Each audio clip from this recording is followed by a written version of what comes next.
Let's try this. Okay, now can you hear us? I'm sorry? Hope someday we get a meeting room with AP equipment. Yeah, that'd be good. We can hear you, but can't see you. Okay, Okay, hearing's good. now can you see us? Yes, now we can see you. Okay, Thank you. Thank- so great. Thanks for the update. Thank you. I don't know if you heard it or not, but I was just making a comment on the comments that we received on Facebook regarding the article that was in the Peninsula Pulse about the new administration building, and also feedback that I received from neighbors and friends and some people I didn't know in the village, whether I was at the pig or at the dog park or walking my dog in my neighborhood. And so in general, the big takeaway, some surprised me, to tell you the truth, was the size of the building, the cost of the building. And also, did we really need a new firehouse, which was mentioned in the article? And the atrium, which was a bit of a surprise to me that would be a big takeaway, but they were concerned about that. And did we need that? And so what this led me to believe is that some probably knew that we had budgeted $3 million for this building. But certainly didn't know what $3 million would look like, literally. And some probably didn't know we budgeted $3 million for it, because people need to pay more attention when we have budget meetings and so forth. And what was very consistent on Facebook, not so consistent when I spoke with other people, was that, you know, we should be waiting on doing something like this. This isn't a priority for us. And we should be looking at housing. And I agree, we should be looking at housing. That's always been the case. We should be looking at that, and we, you know, we've done more than any other municipality, by the way, in that regard. But I think that we could do a better job of communicating to our residents when we do projects like this, and including including the parks building, which is complete and about to begin construction. So I just think that the committee should be aware of that. As you know, I suggested that we hold on this and move it out. I still think it's a good idea, but we can't really talk about that at this meeting because it failed at the last meeting. But there are a number of our people that voted for us and our constituents who, just are not happy with this and think that the village has other priorities and should be working on other things. And also, I wonder if, we should be looking at a better ways to use this building, meaning to have the interior of it be more flexible. I still think it should be smaller, but the interior of it to be more flexible and also more useful for our residents. So that's, I don't know, Denise, did you see any comments or did you get any feedback from anybody about the article in the Pulse? Just that we're doing something not positive, not negative, just neutral. Neutral, They read the article. okay. All right, did you get any feedback? Feedback.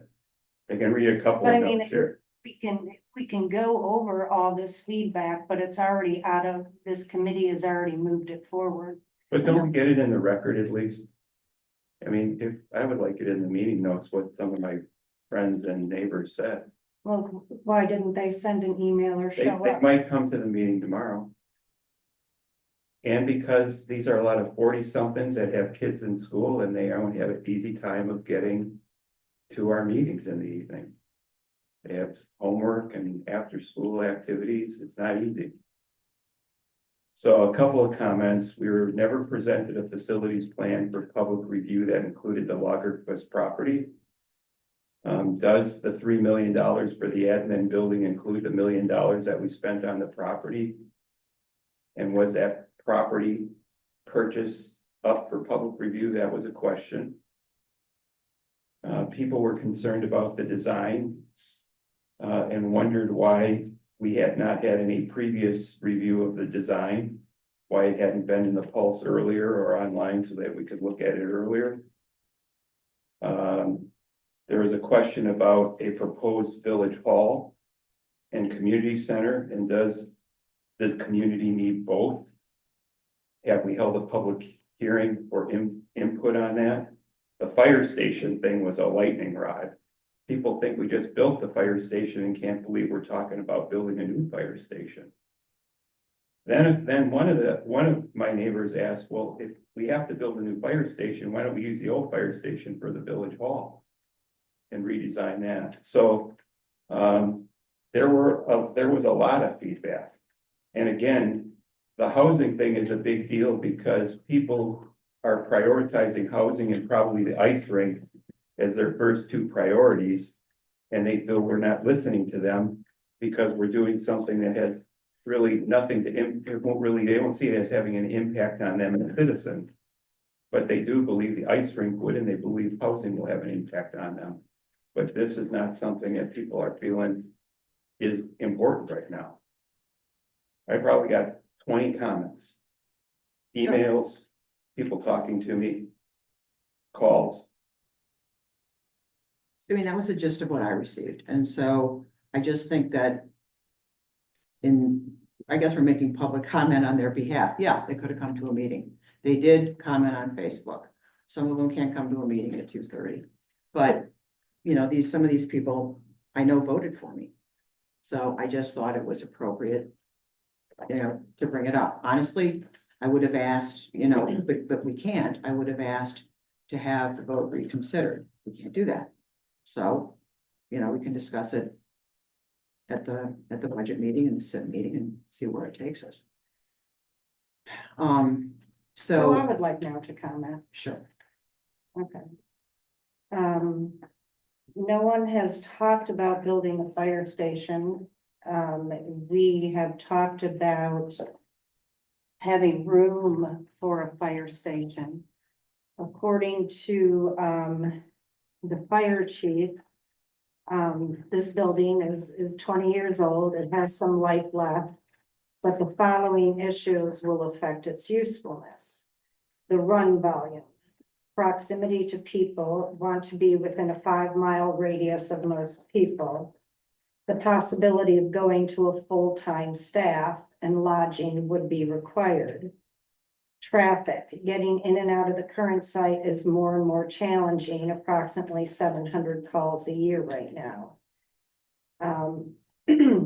So and that is the area that the fire chief has talked about in the past that would be more ideal in the future. So if and when the run volume, the full-time staff, the traffic, any of that changes, he will let us know at the appropriate time. So no one's talking about building one at this point in time. We're just allocating some space for it for the future.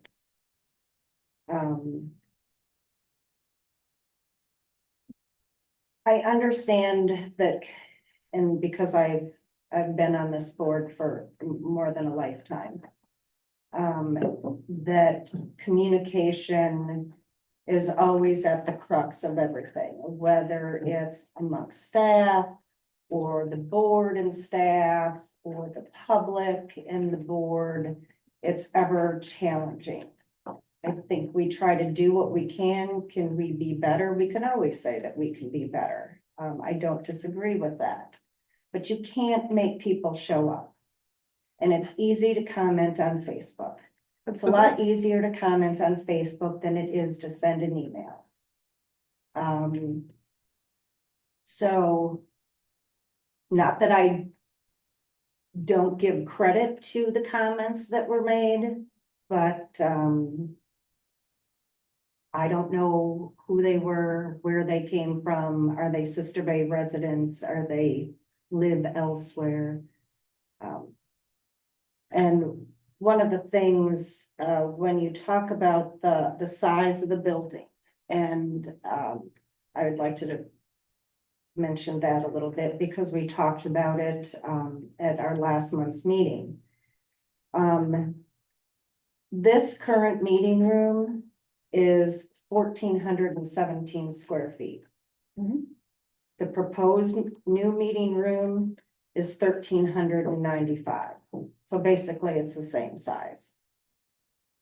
The executive conference room, which is the small room at the end of the hallway, that is 234 square feet currently. What's being proposed is 270, an additional 35 feet. The storage room that we have currently here is 168 square feet. What's being proposed is 314. So it's all very much the same. Is the atrium large? Yes. But we also reduced the chambers so that we could have overflow if we needed it. And I don't think that. And if somebody wants to cut something part of the office area, then please tell me what that would be.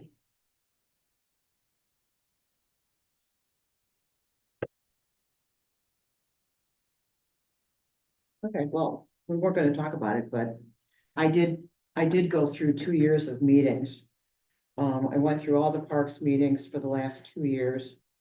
Sorry, all the plan commission meetings for the last 2 years and all the village board meetings for the last 2 years. And took account of, who attended every meeting for 2 years. And we had one meeting where we had more than 50 people. That was a short-term rental meeting. We had 76. We had one meeting where we had 55. That was also a short-term rental. The budget meeting, actually, I think we had 52 or something. Otherwise, we didn't have any where we had more than 30. And by the way, that count was inflated because it started in 2020 and a lot of that was Zoomed. In person at meetings.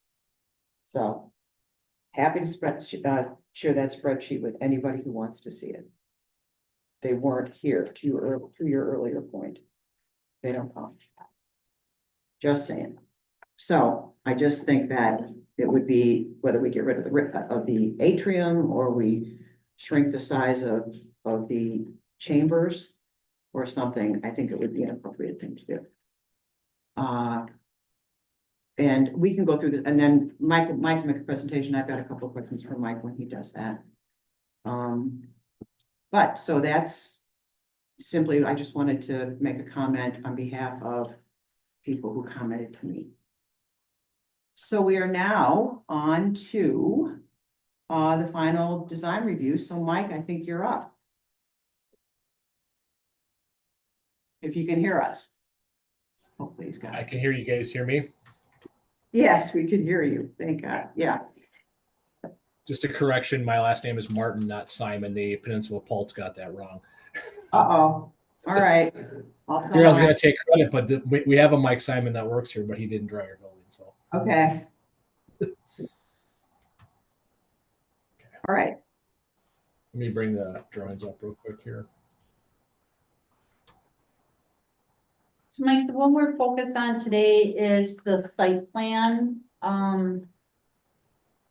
They've already approved the floor plan. Yep. for the application view. The host needs to undisable the attendee screen sharing. Oh, sorry. If you would, please. Thanks.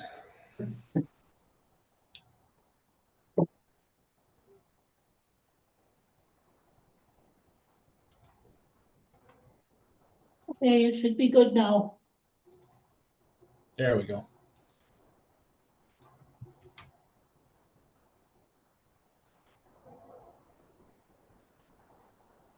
Can you guys see the site plan? Yes. So from our last meeting, we moved the proposed site south of the existing farmette. And this is a blow up of that.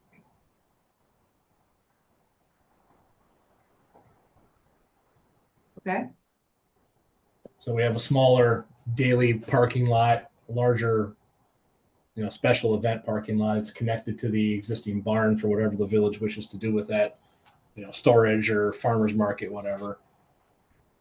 One driveway off of Woodcrest,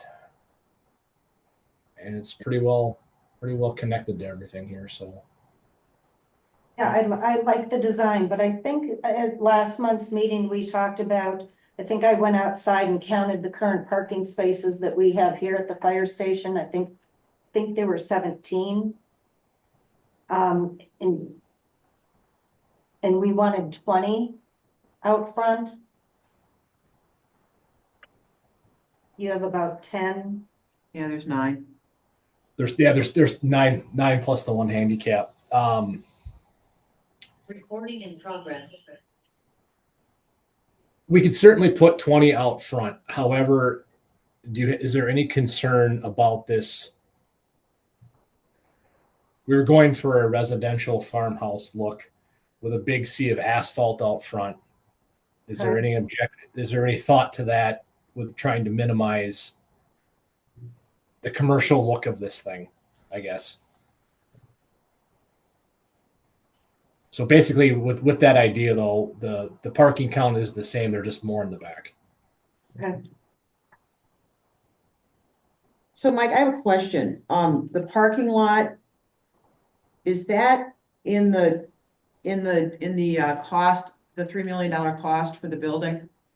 We are still in progress on the opinion of probable cost right now.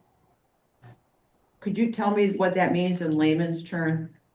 So we're part of our contract is to provide the village with an opinion of probable cost, which is not a estimate. It's not an official estimate like you would get from a general contractor.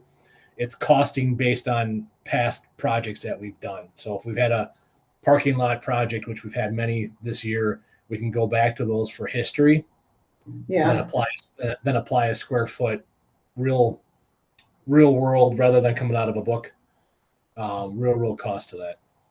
But it's an opinion, not a official cost like a general contractor would give you. For So- budgeting purposes. the maybe. Better than maybe, but not a guaranteed price. What about like driveways, roads, sewer and Yes. water? Yes. And sewer and water, right? Yep. Okay. We'll make assumptions off of where, like for example, existing sewer and water, if it's up north here on County Road ZZ, we can easily do a takeoff to get it to the site. How many lineal feet.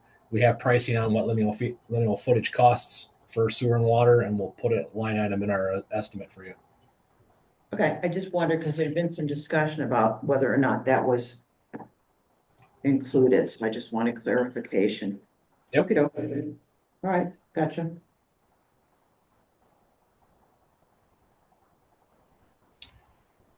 So Denise, is the 20 parking stalls out front still a need, or is this okay? I guess as a group too, I guess. Why are there 2 parking lots? One for daily use up front, like you're stopping in to pay your bills and whatever, rather than having a sea of asphalt out front. And the other one would be more of an overflow that could be used for other things on the site. We need X amount of parking stalls by your ordinances. Okay, I think Julie helped me out with this. I think there's like one for every 200 square foot or whatever employees or whatever. So you're going to be required to have like 50 stalls, unless you have a way to get around the ordinance. But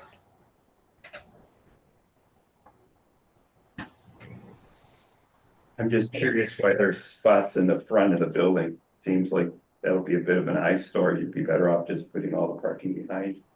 could certainly do that too.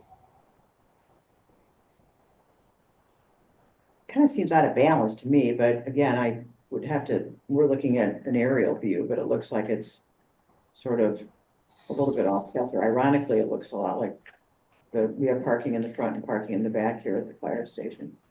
Not official parking lot in the back, but there's a lot. And the drive goes along that side of the building and comes back here. And then you have a note that future access to fire station. Why is that there? That was my understanding that possibly 10 years from now, there might be a new fire station to the south. I can easily change that note if it's incorrect. Mike and I Future, had, call it future development. Call it future development. yeah, Mike and I had talked about that, and I said, you know, someday that property next door may be used for a fire station or something else. It's village property. We're trying to plan ahead. So rather than whatever gets developed over there, if it is a fire station, rather than have another big asphalt parking lot, perhaps there's a way that we can share them to reduce the amount of asphalt. This is a 40, right? Lagerquist is a 40? It's 40 Correct. acres? Correct. Okay, all right. So do we know how much space this takes up with this asphalt drive and the 40 stalls and all that stuff? Is this an acre or what is it? I can give me a minute. I can figure that out. Hold on to those buildings, which I think we discussed, that maybe the farmhouse, but we hold on to the building. I'm just wondering what portion of this Lagerquist developing right now. In particular, because there's not much we discussed, we can't do a heck of a lot, coming off of ZZ. Because at that point, people are going, it's hard to slow down there. They're going 45 miles an hour. There's all kinds of driveway accesses to properties, MCZ. No, I know, I got you. I hear you. We're a little bit more limited if it's something that, yeah, of course, sure, yeah.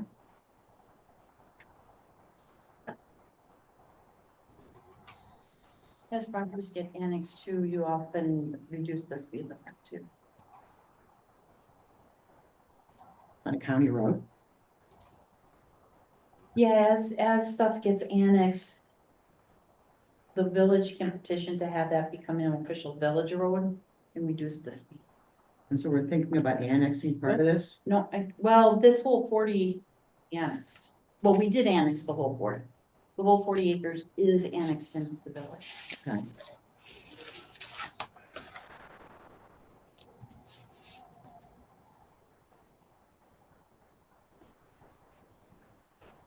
So we have about 22,343 square foot of asphalt paving, Plus the building, right? plus the building. Yep. Building is 8,000, so we're at 30,000. Now the building is at 95 with the porch on it. So the building proper is Okay. 7789. The porch is 1,300 square feet by itself. So the total is 9521.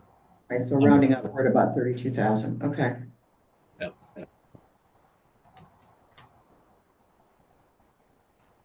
So I'm going to ask an obvious question because I don't know what it is. What's an acre in square footage? 44. Anybody? 40,000, 44,000. Okay. 43,560 to be exact. Okay. All right. So it's not quite an acre. Yep.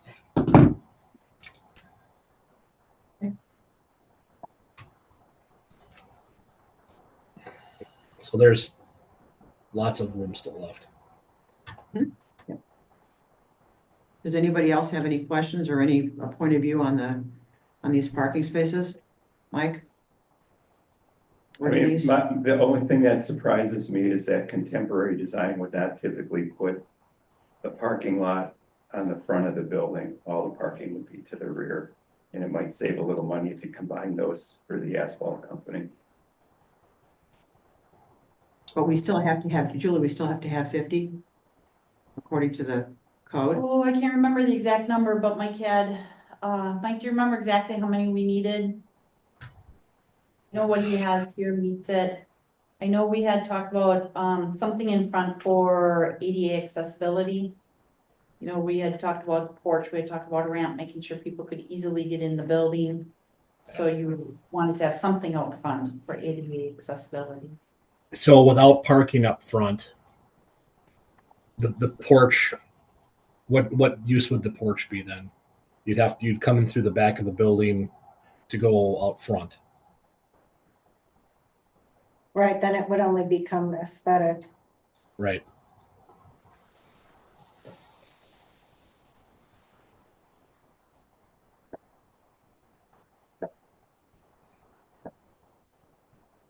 Okay, so we want to keep those 9 in front. That looks a little weird, but Denise, what do you think? When we had talked about 20, but I understand what Mike was trying to do and not have a bunch of asphalt and just put more in the back. So I think that was a good idea on his part, so I can live with the 10 out front. Okay, Mike? You can live with the 9 or 10 out front? It's- Okay. It'll be up to the board, I guess. All right, on to the next.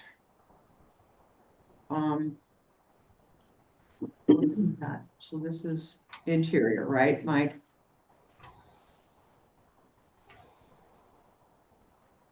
Mike, they're moving on to, page A211. Okay, one Unless there's second. anything- Unless there's anything else you want to point out on that. No, just wanted to get your feedback on it.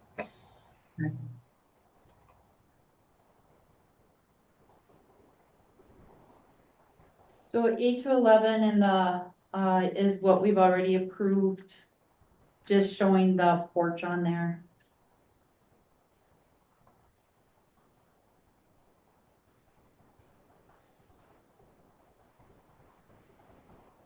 Next one, Mike, in the packet is A301. Just want to make sure I'm looking at the right, same thing you're looking at, so. In the packet, where am I?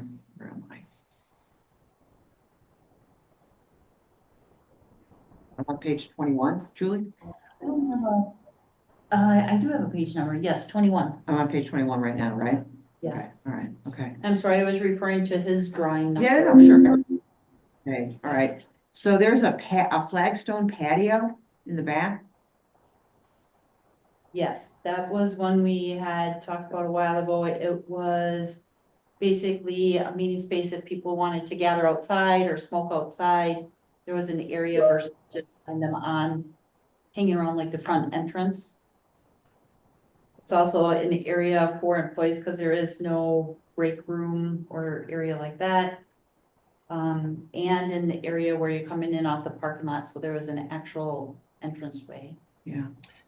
Additionally, originally when the building was here, connected to a potential community garden or whatever, that was a good tie-in through this direction here.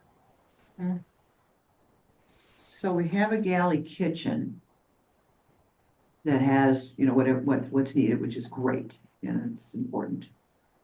I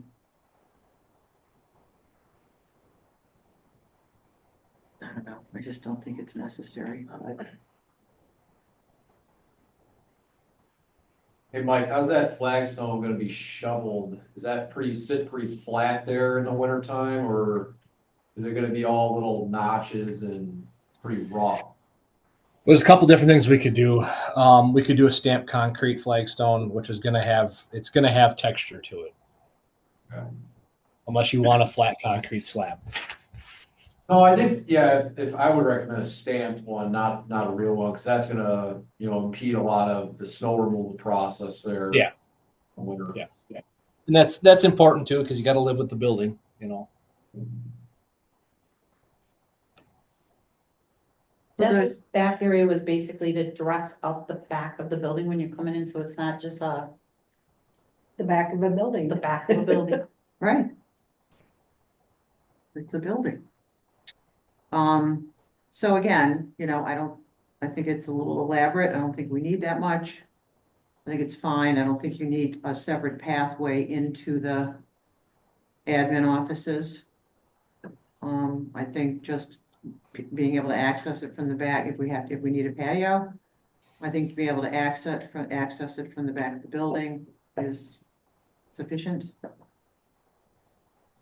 Well, was that access door there to the outside off of the utility clerk's office there so that staff didn't have to come in the big double doors, that they can just get into the office if they need be? Correct. Yep. And would that also be important for fire code? Well, the minimum is to put a stoop out here. Is it bad that they have to go through the double doors to get into their office? Well, winter, it's energy consumption.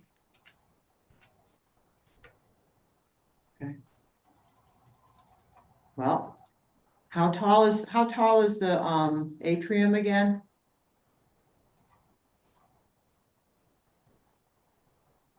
Truss bearing's 20 feet. Yeah, with a 20-foot ceiling, energy would be an issue.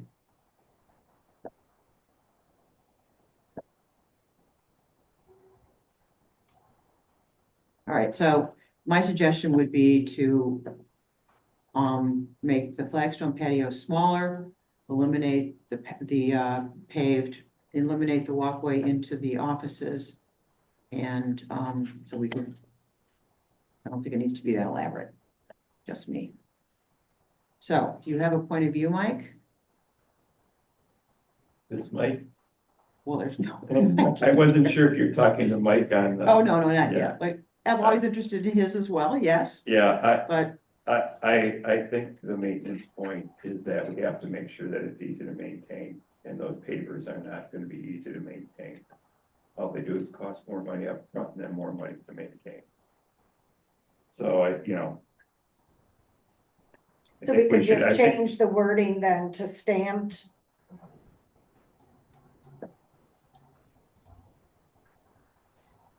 Stamped patio. so stamped is smoother, is that better for you, Eric?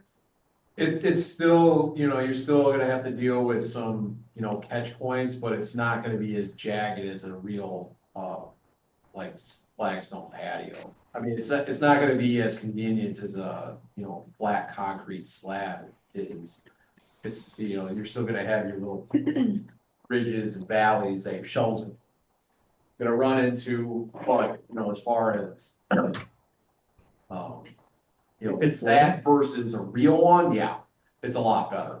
If it's landscape nice, why don't we just pour regular concrete there?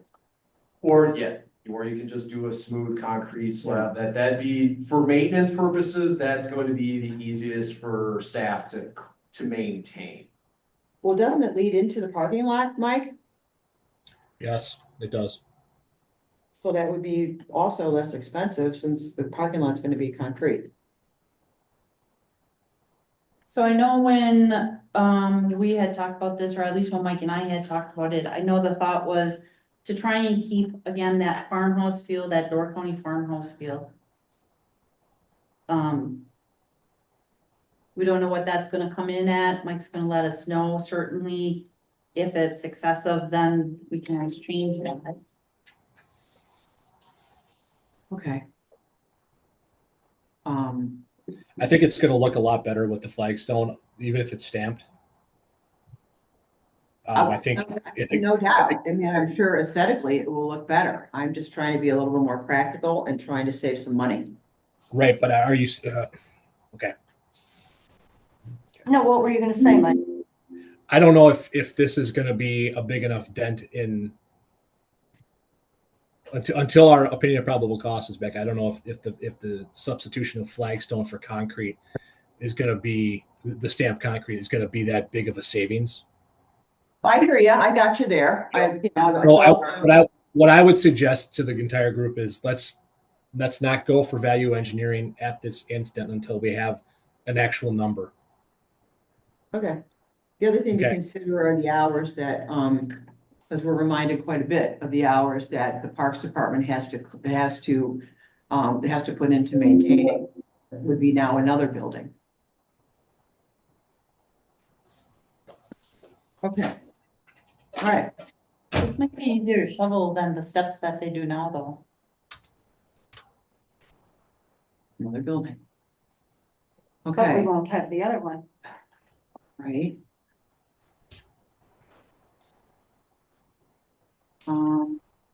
And then what's the surface of the porch?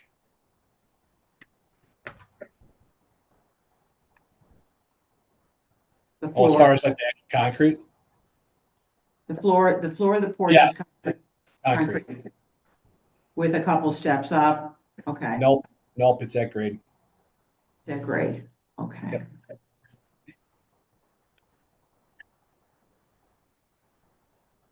So Eric, that should be easier for you. Mike, what's the building material for the porch?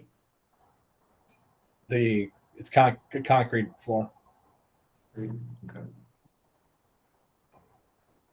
Mike, if we wanted to put porch swings on either end of the front of the building, should we, put some reinforcements in there? Which can be worked into the framing of it. What does anybody think about that idea? I think you know what I think. Yeah. I think it's No. frivolous. Porch swing? I do. I don't know who's gonna use them. I think it'll look cheesy. I just don't know. Every who's gonna use them. farmhouse almost had a porch swing on them. I will say one thing. When I told people that they asked why we had an atrium. And I said, it's meant to look like a farmhouse. And no one saw that. Maybe they will when they see it. So I'm not sure that we've been good about communicating that. So I just don't know who will use them and that do we need a porch swing? You and I both know we don't, but so that's my opinion. It's not expensive, like he said, it's nickel and diamond, right? I mean, at $375 a square foot, that's not gonna do much, so.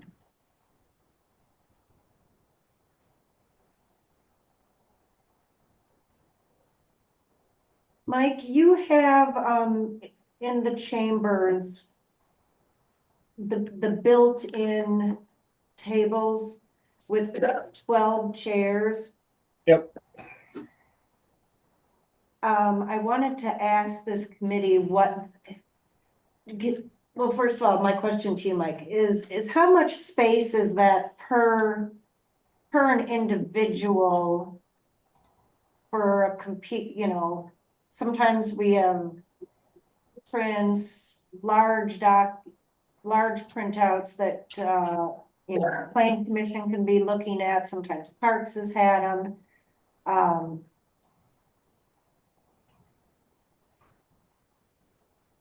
One second, I can get you a dimension. Oops, wrong version. Because while he's figuring that out, what I was wondering is if maybe the first row of chairs in the room, that tables would be set up there for extra staff.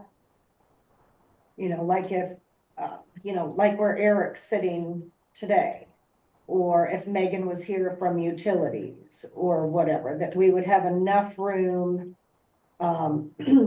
around the main table for who's taking minutes, the administrator and the 7 board members.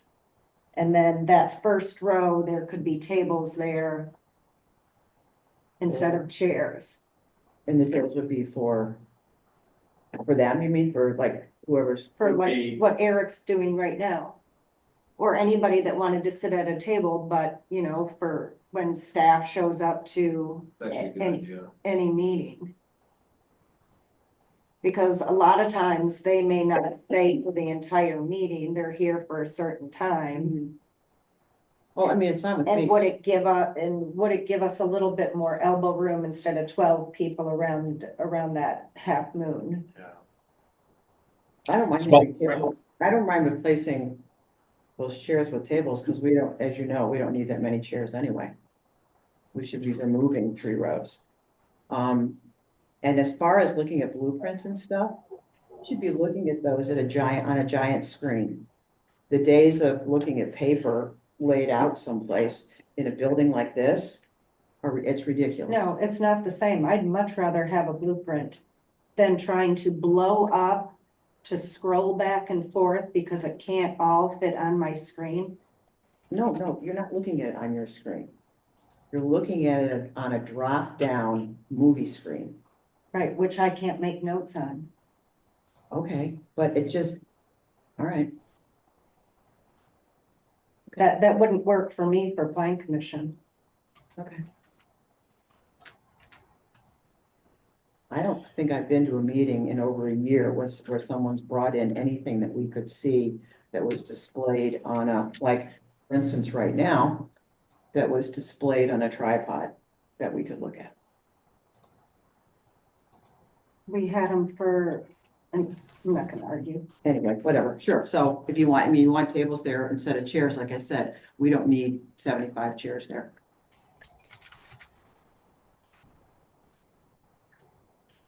I just- Denise, there's about 34 inches between chairs on the crescent shape, I guess.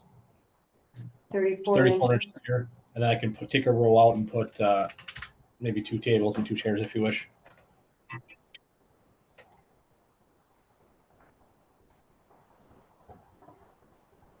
She just mentioned that she has to take this call, No so problem. we can keep Understand. discussing.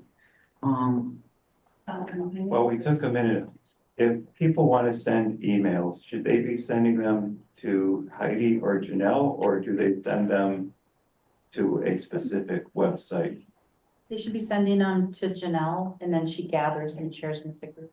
Is that just for parks or is that also for the board? For the board, it would be Heidi. Okay, so, but I'm guessing if either or both of them get it, it's fine. They'd forward it. Okay, thank you. Mike, we just have to wait till we have a quorum again. Sure. I have Is this another, something, is this something the whole group wants to go with here? I have a quick question. Are you talking about the chambers now? The village chambers? Well, I want to make it smaller, but I also think what built in, so this would be for the either committee members or the village board. Does built in mean it can't be moved? Anything can be. The thought was to basically build this out of walls, so you could run wires through it and have power and connectivity at each station here. Which is smart. I got it. Okay. So they're not, we don't have extension cords and all that stuff. Okay. Yep. All right, that's smart. So it's built into the floor and can't be moved, right? We can't do that in the future. Pretty much, yes. Have It to could be tear done. it out. You could tear it out, put new flooring in it, and make it gone, or else you could go with a bunch of folding tables. But then you have extension cords. It doesn't look No, becoming. well, yeah, I mean, we need to make it as efficient, electronically as possible, whatever the state of the art, that would make sense. And then, okay. All right, and then, well, we haven't talked about, again, the state of the art of this building, whether we can have a drop-down screen. And then also, it's also built in so that, each one of the participants are mic'd. Mhm. That's in there? Or we haven't gotten that far yet? We haven't gotten that far yet. We'll probably have a line item that has a budget attached to it based on, again, we have costing for this from a project we did for the city of Chilton that had all the AV, it had the built-in seating and such. Plus Yeah, they you- had 4 or 5 monitors around the room. So no one's at a disadvantage to see things. Oh, that's interesting. Instead of one big one, that makes sense. Okay. Yeah, drop down screens have kind of they've gone away. Okay, so it's not very good anymore, but a bunch of monitors. Okay, got you. Yeah, large because the cost of an 85-inch monitor has come down. I mean, you could put jumbotrons in here, relatively inexpensive. Okay. Okay. Is we bound by code or anything for the size of the bathroom? Rooms, plural? As far as How many, we have 4 stalls in the women's, 4 in the men's, and then we also have a 46 square foot family restroom. Are we bound by code for that? the family restroom, no, that was a request by one of the members on the committee, Uh-huh. and I believe the toilet count was. I think we might be like one fixture over. I'm gonna check my notes here real quick.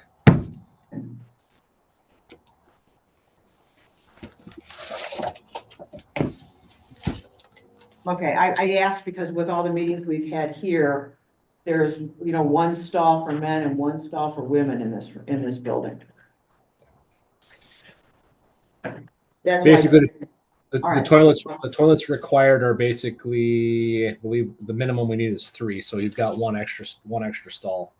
However, Okay. but back when we were talking about this whole thing too, is that this was going to be kind of a multifunctional space with things going on outside that they could easily come in and use the restrooms for.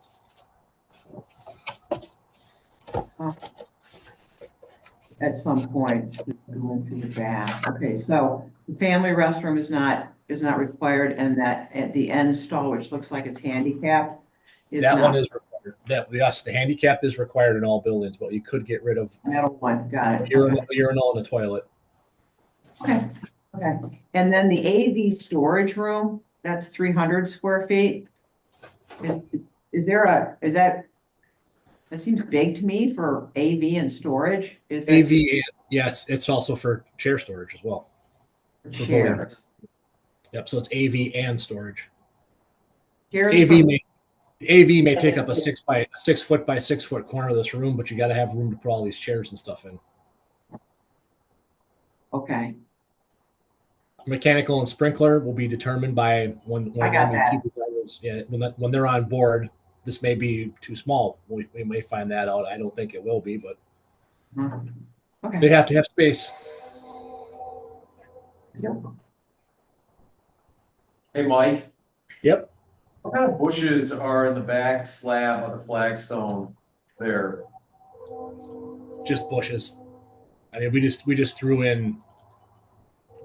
I'm wondering if it would be better to leave a couple of openings for snow removal back there. Sure. Because I hate to be spraying snow all over these bushes, especially when they're young. And the guys are gonna have to really struggle to, heave it over the top of that area.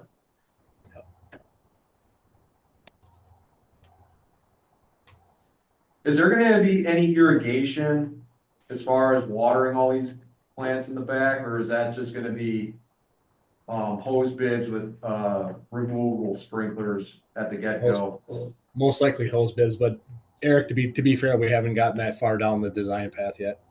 Okay. So But that's this a is- very good question, though. Yeah, with Mike there and everything, as far as they're gonna hold up. Well, the other thing too would be if there aren't bushes, there's gonna be grass, right? Right. And how are we gonna water that?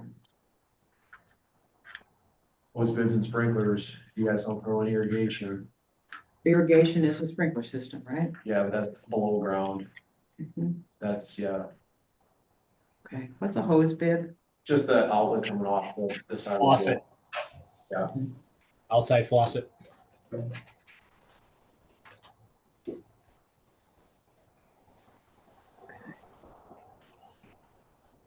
Okay, I don't think Mike had any other questions. Denise, do you have anything else for the interior? It's pretty minor, Mike, but is there either in the vestibule or someplace in the atrium, do we have places, a permanent coat rack, or do you see us bringing in portable ones, which I think are kind of cheesy?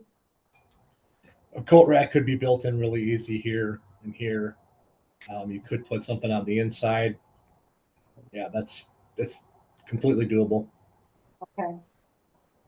I think there should be a place for coats, just like when you go to church. They were just talking about the family bathroom, maybe if we don't have that, maybe that becomes a coat room, but I know. I just asked if everything was for code. So we have Yeah. one extra stall in both the men's and the women's. That's above code and the family. code.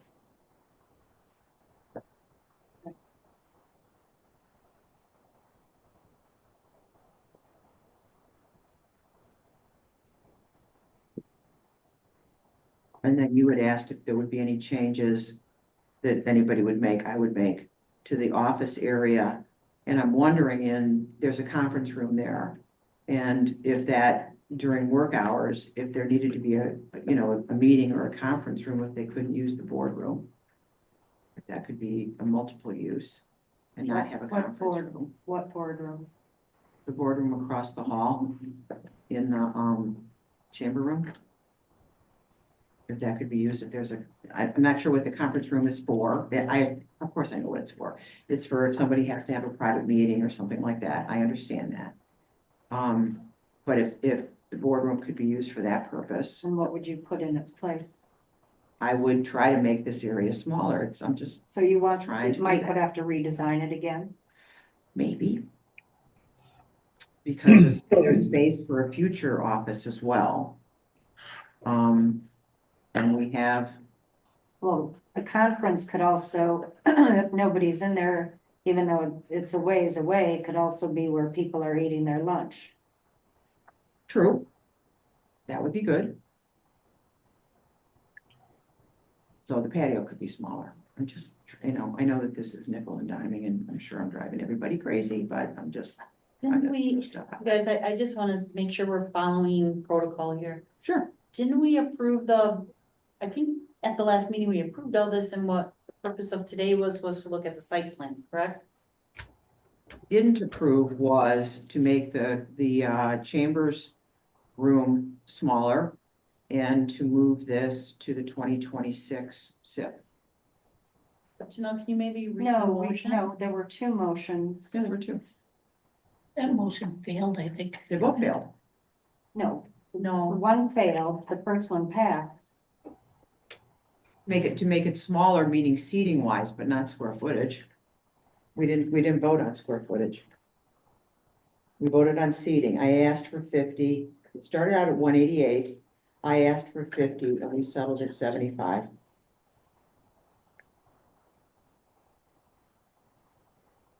I just want to make sure we keep moving along here and follow, don't get in Sure. trouble.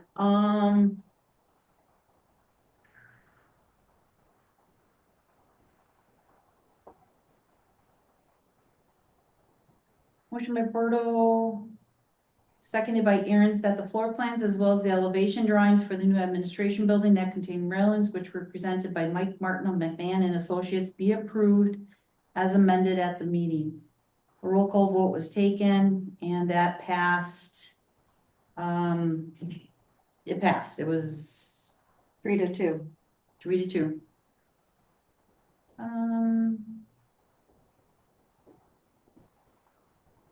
And then there's something in here.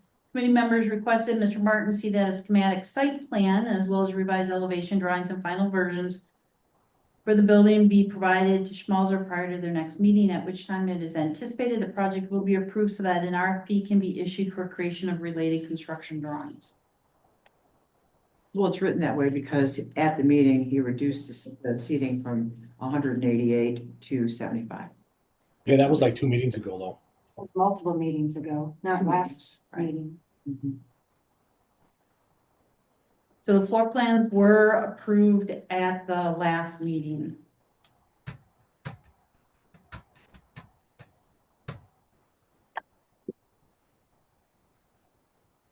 I guess I worry about this because keep in mind, we have exceeded our contract.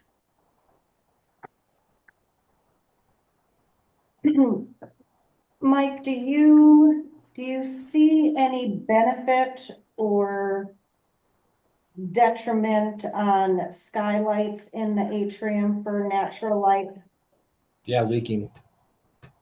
leaking? Yeah, Okay. leaking. If you were to put Alright. skylights up here, it's completely possible. It'll just have to be detailed in the construction documents very well. No worries. That's fine, just the way it is. Yeah.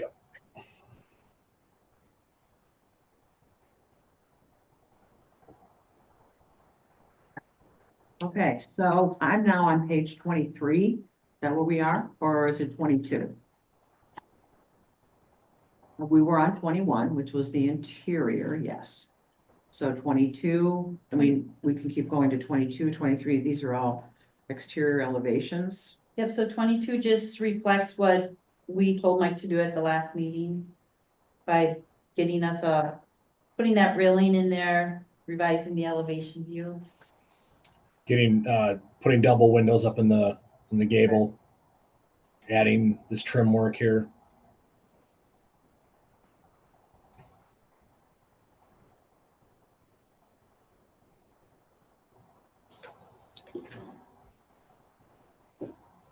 Okay, 23, 23 is just the cross sections showing. How the roof is going. okay. Any further discussion? No, I asked my questions. I did as So well. the question I have is, so what happens next? Is this will go on the agenda at the next board meeting? Because the board has to approve this. Well, I have to go back and look. I think they already approved it in the CIP once, but I think it's in the CIP again. Saying they're gonna expend the money in 26. I believe they have to approve the spending before it can go into the budget. They have to approve the CIP. Sorry, yeah, it's in this, it's in the SIP, right?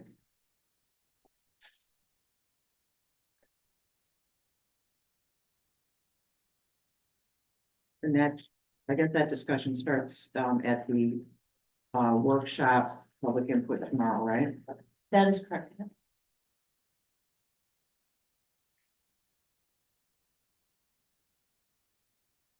So I don't think there's any action for us to take, correct, you know? We just need to sign off on the changes that Mike did. Yeah, Okay.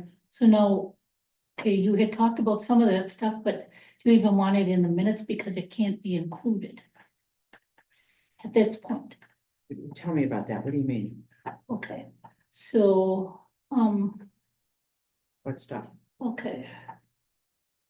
Okay, you can talk about the flagstone patio that you could, do they have to make a motion, Julie, if they're eliminating anything so that Mike has some direction? Well, they had already approved the floor plans, the elevation plans, so that they can't touch. So what this is for was just to present the site plan and get feedback or comment on the site layout. Okay, so what I'm asking is Berto had suggested that a fixed table be set up. That can't be changed right now, right? That comes later, because those floor plans are already approved, Right, so that would come when we do the construction drawings. so that shouldn't even be in here, so there's no confusion. And then Louise had suggested that, you know, the conference room be eliminated, that can't be in here, because that was already approved. Right, Right. that would have to go when, we'd have to look at that when we do the And the construction coat rack drawings. would be considered it later. Right, Okay, any changes to the office area can come out, because that can't be in there. correct. Okay. Okay, so for now, then all I can see is Eric was concerned about the flagstone patio. But my kid said that not be even considered because value engineering will come into play. He asked us to wait until we Yeah. get value Yeah. engineering, not to not consider Okay, not be considered, but to wait, okay, it. Mhm. okay. Just as a general rule for everybody, there's 4 or 5 stages to design. There's concept, schematic, design, development, and construction documents before it even goes out to bid. So there's plenty of time to tweak this down the road. Okay, and then the question about the bushes, that will be with something that'll wait, right, Mike? Well, that would be a totally separate Yeah, landscaping. so plan. that, should I just take that out then too? Along with the the irrigation, we might need, if we're gonna irrigate, that might have to be in, the plumber's plan. Yeah, so I'll take all that out so that that's not confusing, okay? Does our green plan let us irrigate? Green tier? The green tier plan let us irrigate? Sure. Usually, it's gotta be, not, can't take well water for that, or, can't use the city's well water for that, it's gotta be captured water. So we don't have the green tier doesn't have a plan, but we do allow people to keep their wells if it's only for irrigation purposes, for watering plants. They cannot use it as a potable water supply. But I'm saying, I'm just asking about the irrigation, I'm assuming this property will be on the city well, or the village well, excuse me.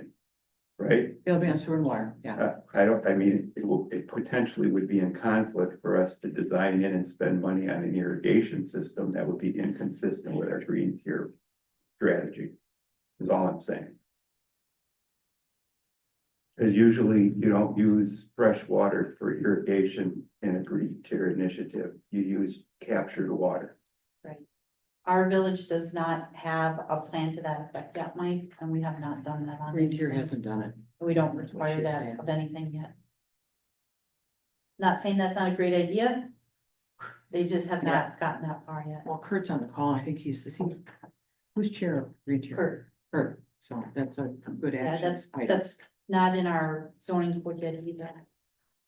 Okay, so then technically, you're not making any recommendations, so you don't have to make a motion, right, Julie? They have to accept the site plan. Okay, So moved. Berto.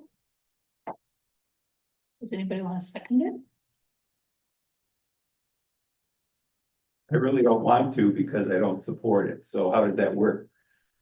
Well, if you don't accept the site plan, then what we do is we just put it out for, it goes to the board. And then if the board approves it, we just do a request for proposals without an approved site plan. We just tell them it's a conceptual site plan. And do that? But the plan was moved forward by this committee. We're just short on people. So that's already a done deal. Right. So that doesn't mean that you can't approve the site plan just because you were in the minority of that particular vote. I mean, I voted on many things that I voted no on. And if I was in the minority and it was moving forward, I still tried to make what it was the best possible to move it forward. I didn't stop. Well, it sounds like it's moving to the board anyway. Yeah, so then why are we voting? Well, let me ask you this, what would you change about the site plan? I wouldn't build the building. We're past that though. Now we have to say what. Well, then I'll just abstain. I Well, can it do makes that, no right? difference. Right. Because That's if there's my not a point. second, it. I don't want to be on record as supporting this in any way, shape or form. I'm sorry, that's a right I have. That we have residents that feel the same way I do. So I'm not trying to prolong the meeting. I'm not gonna vote in favor of the site plan. Either a nay or abstain, whatever makes it easier for you. I don't care.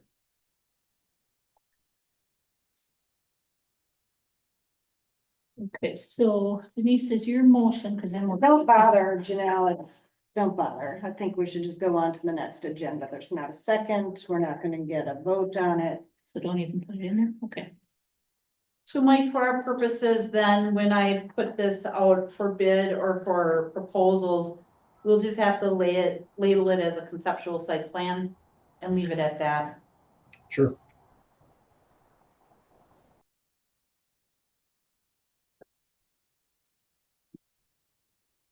I think that's it, Mike. Thank you. Mike, thanks. Appreciate it. Thank you for your time. Thanks. Yep.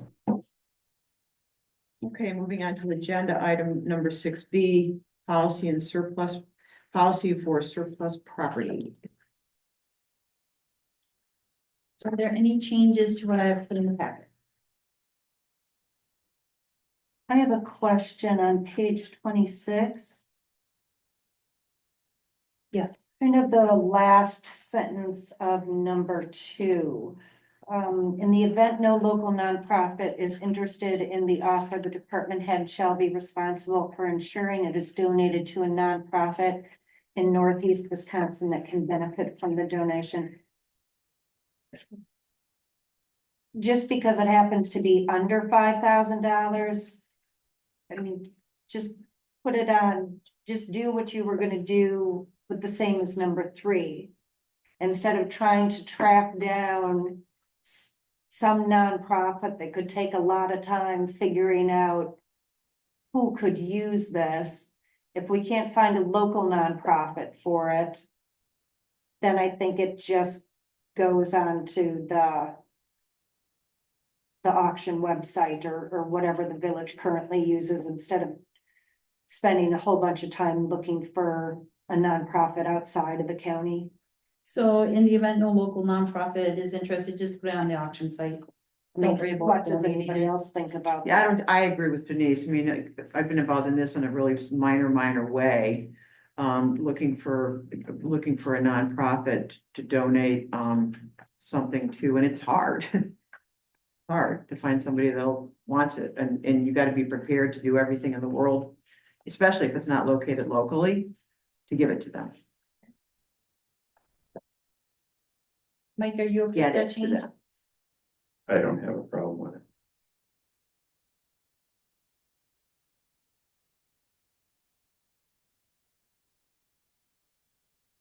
Okay, Do you want a motion? we need a motion on that? I think so. We do, okay. I'll make a motion to approve as presented and amended.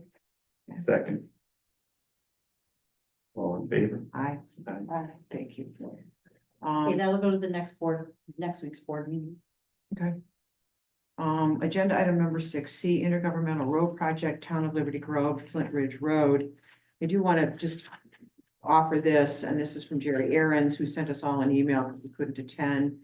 He said for Flint Ridge, it has been deteriorating, is a heavily used thoroughfare similar to Country Lane for people in large truck traffic looking to bypass Central Sister Bay.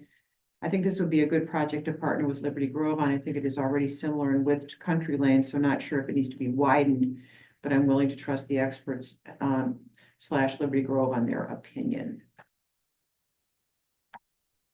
So, So so I'm gonna bring this up tomorrow night, and have Vlad put it in the CIP for 26.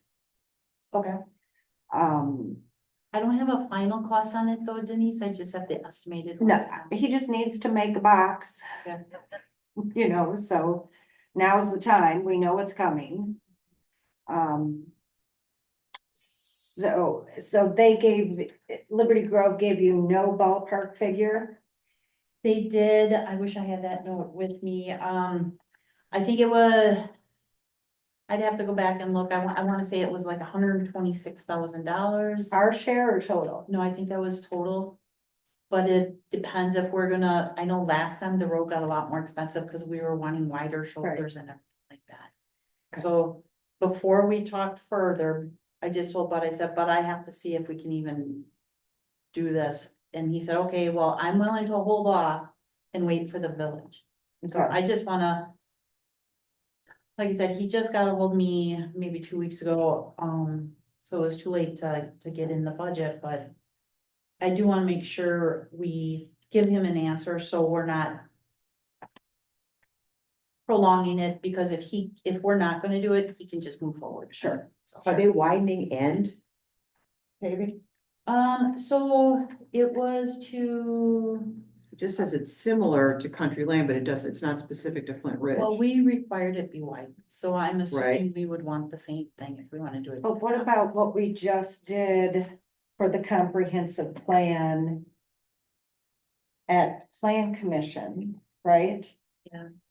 And what did when we drew the map, what does it show out for Flint Ridge? I think it shows the wide shoulder, Denise, only because I knew that at the time and I was pushing, But I'm does like, it also show any trail or a bike lane on Flint Ridge? I can't remember exactly what we added to the comprehensive plan. that's a good question. I'll have to, I can't remember it, I'll be honest with you. I think it was showing a trail at some point. The problem is we don't have any easements out there, but I can definitely look that up. So we're talking about between 57 and Woodcrest, is that the section we're talking Yes. about? And the reason this is an issue is because that's a border between Liberty Grove and Sister Bay, Right, so it's half and half. yep, Liberty Well- Grove is doing it, and they're like, they can just do their part, or we can partner together and make the road better. I'm on that road a lot, just because I choose to just drive that way. I, change up different ways on my way back from the dog park. And, or if I want to go around downtown, to be honest, on a Saturday or something. So I think it's a good idea. If we can do a bike lane, that would be great. But, that bike lane has to connect someplace else and, And it doesn't connect. to exactly, it's Woodcrest, gotta go no. someplace else. So I'm not sure that that's, and I'm not a biker and I have no business planning bike lanes. So we talk to people that actually ride bikes and need them. But, how much did Country Lane cost? Well, maybe 95 was maybe our share. Okay. All right. And this is, I don't know if it's about the same length or not. But the It's a thing little is shorter. shorter. Yeah, I'm fine with putting it into the SIP. For next year, or sorry. Oh, yeah. Year after. I am too. But I just think it's like the first thing that pops up after we just had that comprehensive plan discussion with the maps. I'm gonna check, so when it comes up Thank you. tomorrow, Denise, I can have some answers. Okay. If we add the wide shoulder, I mean, parts of that road, there's a lot of trees. So I don't know, we probably should have a discussion about what's gonna happen to the, if anything's gonna happen to those trees. Well, they would stay within the right of way, Okay. that one shouldn't affect it. Okay, all right.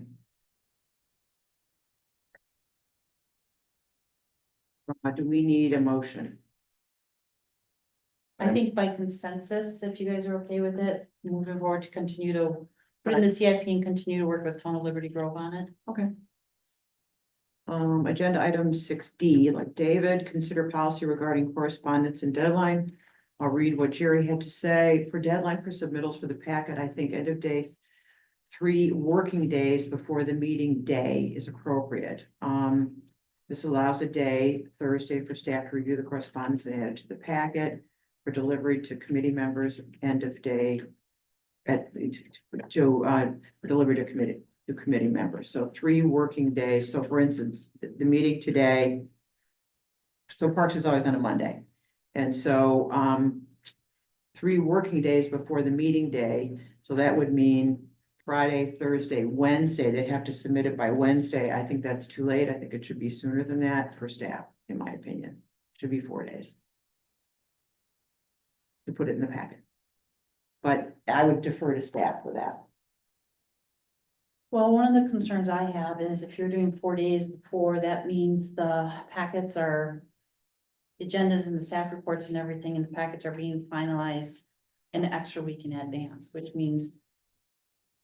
They are. Yeah, because I mean, right now, the packet is put together on Thursday, right? Late Yeah. Thursday, so we can get it out on Friday. Yeah. So if you're gonna, so if now you want it to go out, No. It's not going out any earlier. I don't want to go any well, how earlier. would the public comment on it if they don't have it? I'm sorry. If they're just sending This is just public comment on anything, you know, on just anything, public comment for an upcoming meeting. That's what Not I, anything on the agenda? no, not anything on the agenda. They have a comment on what's on the agenda. they have to, They can they come to have the to meeting zoom in. or Okay, Zoom. so just some random, not related to an agenda item Mhm. thing. It Well, could- anything. Anything. I mean, Anything. seriously, it could be like this gentleman the- commented on, you know, he read a week ago, I mean, a month ago or so about storage for boats, you know? Or comment on whatever. Mhm. But if they're commenting on the agenda, that would not apply. No, it would apply. But the agenda, how can they comment on it if the agenda's not out yet? Then they have They gotta to come. zoom in Zoom or attend. or attend. Yeah. Because we can't get constant emails as they come in or to you or to, So so in reality, the way it is no written correspondence. Because how would somebody get us written correspondence before the packet went out if the agenda and the packet's not even, if they don't even know what's on the agenda? Written correspondence for, I think what you're saying is no written correspondence for a current agenda item. Because that wouldn't be the deadline. Is that what you mean, right? Okay. And so at this point, and I always thought this was the village's policy. Yeah, if you want to comment on a current agenda item, you attend the meeting and it's up to the chair if you get called on, you know, to make a comment, or you zoom in and it's up to the chair if they. Well, or they could submit an email, because we have a public participation plan. Okay, Granted, we just did that one, we just updated it with the comp plan, yeah, but we try to foster engagement. Right, we try to be transparent and get people involved in things. okay, So we have been letting them comment, right up to the meeting. okay, so they email something, that would go Yeah. to either Janelle or Heidi, depending on if it's, you know, on what committee or board it is. And then that would be given to that would be emailed to the members, right? With the packet, yeah. With the packet. Now Okay. the difference is if Yeah, there's a but we public get all hearing. kinds of things after the packet. And that's what I'm saying is. I don't Once check the- my email, but, Yeah, and so, and so then there's multiple, there could be a handful of emails, you know, how many emails have I read? Sorry, Janelle's email, more late correspondence or whatever, and sometimes I simply. am just trying to read the packet that I had and get to the meeting and haven't checked everything else to see that there's this plethora of other stuff. So Julie, it seems like if we get these emails, the challenge is the administration of getting it out early, but could we make sure they all get read before every meeting? And we just read them, because there aren't usually that many, are there? correct, Mike, if we have letters rather than staff sending them out, they could just read them into the record at the meeting. Right. I don't know, I think there was an issue with that in the past, wasn't there? Did people want to see them ahead of time? I think, I don't know. We used to do that, and then some of the committee members didn't like it. Because they wanted some time to think about the issues that were brought up. Are we talking about just for parks? Are we discussing this in general and? I This think needs it to be, applies to I mean, That was my assumption it applies to. we're just talking about it here for us, but I think that's the way it is on all of them, correct? By the time the agenda goes out, oh, for sure it does, It's- yeah. Uh-huh, but we don't have any written policy on this anywhere? No, just the public participation plan that says you're gonna foster public participation and encourage people to Which I participate in. am person. 110% in agreement with. And so if somebody emails the day before or the day of the meeting, you get the email. This happened at the Parks meeting last month. You saw it. And so the email is then read at the meeting. That's what we're saying, right? I mean, I think that could go on the agenda saying, you know, letters received, written correspondence will not be shared with individually with committee members, rather it will be presented at the meeting. Just Leave like it a at that. public comment would be, right? I mean, I Yeah. think that's fair. I mean, I remember when Janelle used to read them all. Oh, When I was president, I would read them. So well, there, and a lot of times you read it. If you were That's what I chair, said, when I was president. yeah, when you were chair of probably plan commission. Yeah, Yeah, so if we want to do that, we would just put it on, I mean, we decide right now, but we would just put it on the public notice part at the bottom, explaining written correspondence will not be accepted. yep. Or I'm sorry, Wait a minute. written correspondence will not be shared individually with members, however, it will be read or summarized at the meeting. If it comes in after If received, after the packets have been, after the That packets have seems gone out. very fair. Yeah, After the packets have gone out. Now, they may not know when the packets are going out because that varies slightly, but either way, they'd be heard. And I would say The point is, the before, goal is that they're heard. Okay. and I would say before the day of the meeting too, because otherwise. Day of meeting is confusing. Or give them a date or a time. I mean, we do that on the public hearing stuff because one of the challenges, if you don't set a cutoff point, somebody could say, but I emailed Janelle at 12:04. Well, it's the day of the meeting. Janelle's not sitting there checking her email at 12:04. At She's getting midnight. ready for. Right, or at noon. Mhm. Okay, okay, so what do you want to read then? that any public written correspondence that is received after the digital meeting packets have been distributed will not be shared individually with committee members. but will be read into the record be- at Yeah, right. the But- meeting. Good. But Perfect. will be read into the record at the meeting. Which is good, because that means the public can still comment. It's just that it's not gonna be sent out. And so then we don't have to. Perfect. You want to say something that correspondence that's received prior? Well, that's kind of a given. Yeah. Yeah, okay.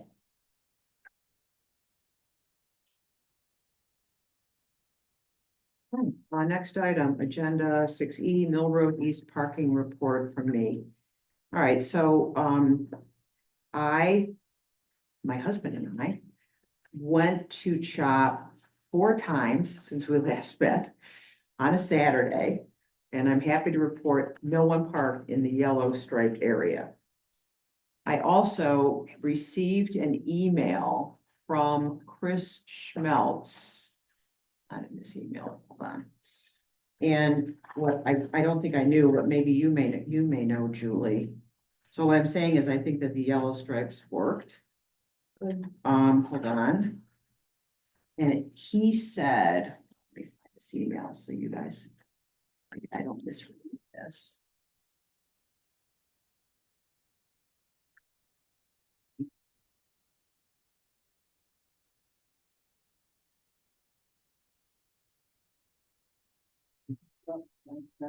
Here we go. Okay, here we go. Okay. He said, the striping seems to be working well, but wanted to get your input to confirm this. Blah, blah, blah, blah, blah. We installed a camera facing the intersection to capture the flow during Labor Day weekend and had a traffic study group review. And then he's got some clips, they're wrapping up the traffic study and then gonna forward it to us. That's just informational for the committee, but yes, it does seem like it worked. This weekend will be interesting. It's pumpkin patch. That's always fun filled. So I'll drive by a couple different times. But the yellow stripes seem to be working. Excellent. Yeah, which is really good news. Yeah. Okay, on to here. Okay, next up is Mill Road West landscaping design. This was about doing some, sorry, Julie, you take over. Sure, so my update for the committee is Kaylee has left Door Landscaping. I know, She did? yes, and Yeah. so we have a new contact, his name is AJ Burks. And he wants to meet me on site before he does a quarter and a design. Okay. And Did we you go to still another haven't met. landscaping company? She's had so much on my brain, Louise. I think she told me she was moving away to be by family. Okay. Okay. Okay, so maybe by next meeting, you will have met with AJ. Okay. So what's the employee, AJ, what? Burks. Works, okay.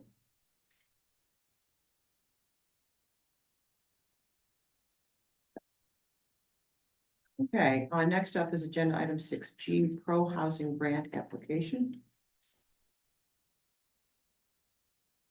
Okay, so, so this came about as, I think everybody knows, very fast. The housing committee decided they wanted to try and go for the grant. This was discussed by the housing committee. Has not been presented to the board or any committee, other committee for approval, so looking for feedback, you know, I know the policies that are in here have not been approved by the board. But basically, I want to talk about any of your concerns, even if that's about the policy. Because we do have to submit this next Monday if we're gonna try and get the $6 million.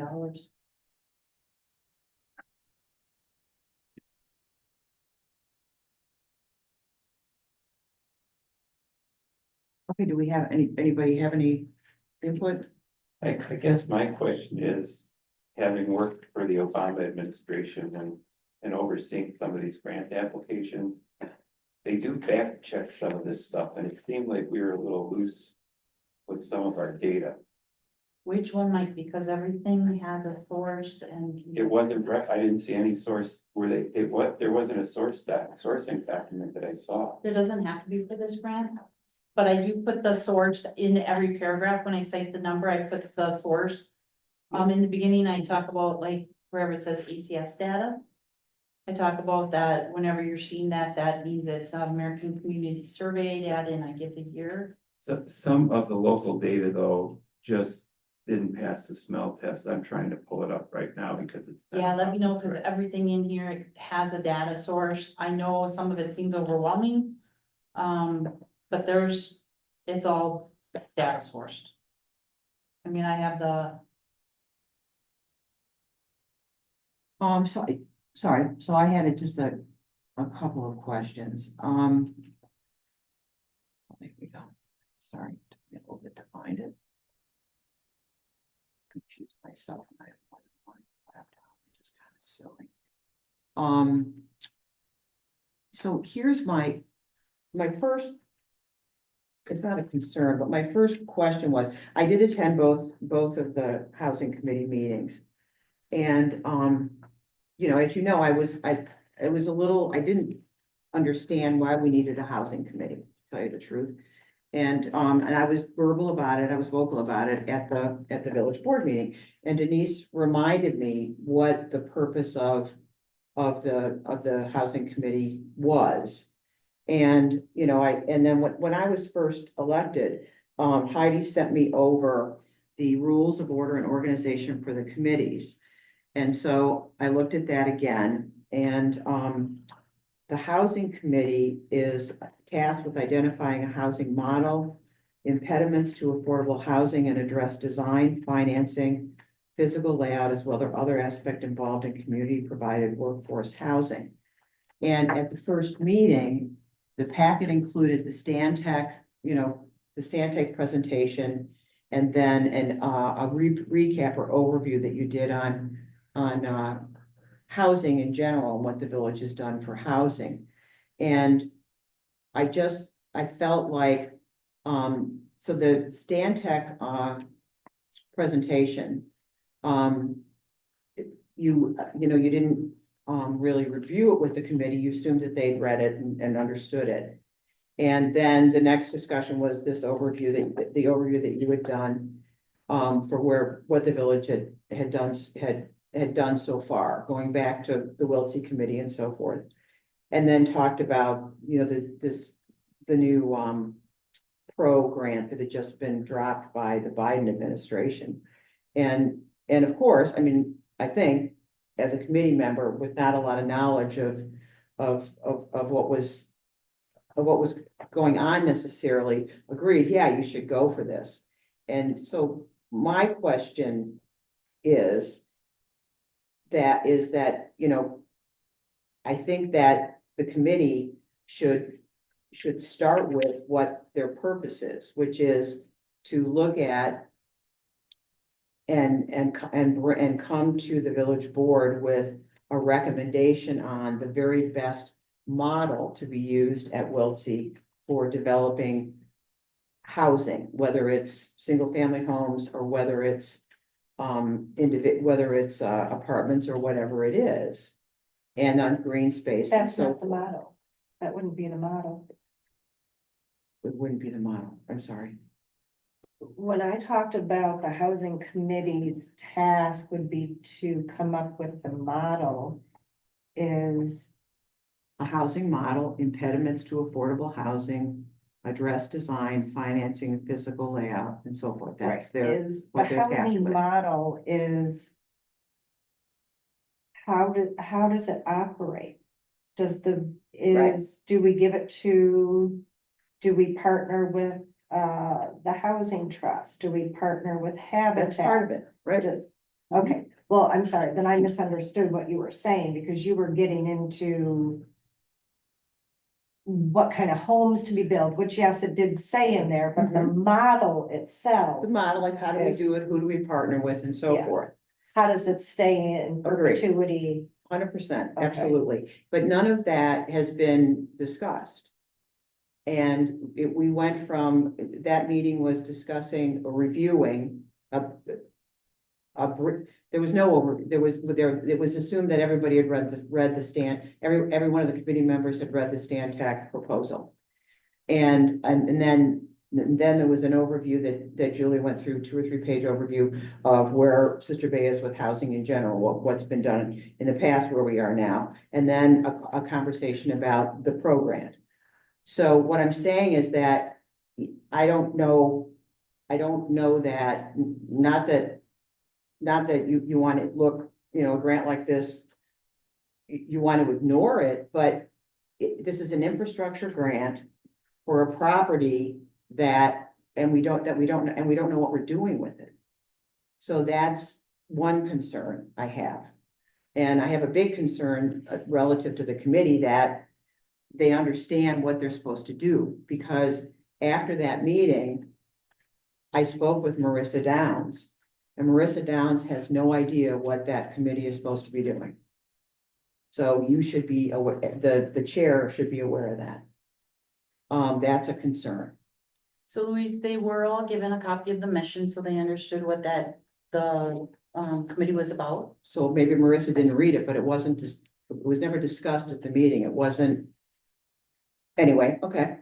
And I'll be honest with you, it's because, sorry if this sounds bad, but it took a long time for the board to appoint that committee. And it came around where it's like, it's now our first meeting and there's this grant, what are we gonna do? There's a sense of urgency. I understand So that too. it's, and we had also talked about at that meeting, if you remember, and I think you were on the call when we talked about it, that we're gonna have to try to do this and then come back and regroup and discuss the other things we're supposed to be talking about. Mm-hmm. Mm-hmm. So it's not that I mean, and yes, they were sent copies of everything. They were sent copies of Stantec. No, I am not gonna go through that. I do expect them to do their homework. They had that in advance. They were also told, if you have questions, let's talk about it. We had even talked about that at our meeting. Is there anything that anyone wants to talk about? Otherwise, let's focus on this. I had summarized it. Yeah, there's not a lot of time. By the time the board finally approved this committee, this grant was already out and we were a month behind. I understand all of that, but I still believe that the path for this committee has started by the parameters and the time sensitivity for the grant. And I think that the committee should have started with what they were tasked to do. And their attention went, yes, they know what they should know what they were tasked to do if they were given that document. Yes. But the first discussion for half of the first meeting and all of the second meeting was the grant. Getting the grant, getting this infrastructure grant, and we don't know what we're doing there. And that is, I think it's putting the cart before the horse. I know we don't have to spend the money until 2030, according to the grant, which is great, because I don't think we should. Was it that far out? I thought we had to do it much sooner. I'd have to go back and look at it. I mean, I thought we you had have to to use start it it by- within a certain period of time, but I have it here, I So can I- look it up, but I think it's I'd have 2030. to look at it, but I guess the question is why, okay. Why not? The option is, do we just not try? I assume that that's something that you would say. I can understand it to that extent, like, why not just try? And I don't want to be the person that says, well, don't even try, because then when I look at who has been granted previous to this. So there were two communities similar to ours, Jackson Hole and Bend, Oregon, both got this grant, each for $2.5 million. And again, it's an infrastructure grant. And, most of what they wrote about and they didn't have to do with what they want to build. It had to do with removing barriers to do it and the model to do it. And we don't have that. And my other concern is I'm not sure that it's accurate that in here you state that when you spoke to, I think it was Fran from Portside, right? who said he can build 3-bedroom houses for 225 to 250. Right, right. So when I look at the other, and you do cite, Geneva Ridge. So, I mean, Geneva Ridge now has, the lowest one they have is $270,000 for 1,000 square feet. That's a 3-bedroom, 1-bath. There's another development called Red Tail Ridge. These are condos that Maurice Redmond's doing in Fish Creek. Yep. And hers are, again, this is the same company, this is Portside. And they are doing currently, their pricing is for a 3-bedroom, they do have a 1.5, an attached 1.5 car garage, but a 3-bedroom, 2-bath floor plan C is about 440,000. Now, these are condos, so there'll be an association fee, but I'm just talking about the actual building of them. So even if we were to look at something much smaller and more affordable, 1-bedroom, 1-bath, 800 square foot ranch, that will be, where are we? Hold on. 340,000. I think we need, I don't know that, I mean, maybe it's been a while since we talked to him. I'm not sure that that's doable right now, especially when you consider that in Sturgeon Bay, it's 20% cheaper to build there. And Sturgeon Bay gave them $1 million. They created a TID.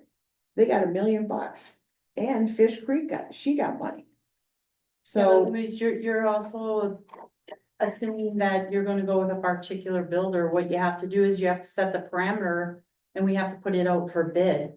And builders have to bid on that then to see who is willing to come in and do that project at the costs or with the parameters that we set. And then we also do a development agreement to lock them into that. I understand that, but you quoted them as saying they could do it. I don't believe there's a quote in there that they can do.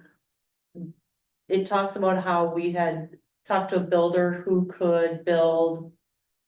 I think it says 3-bedroom, 3-bedroom. Mhm. 3-bedroom for 225.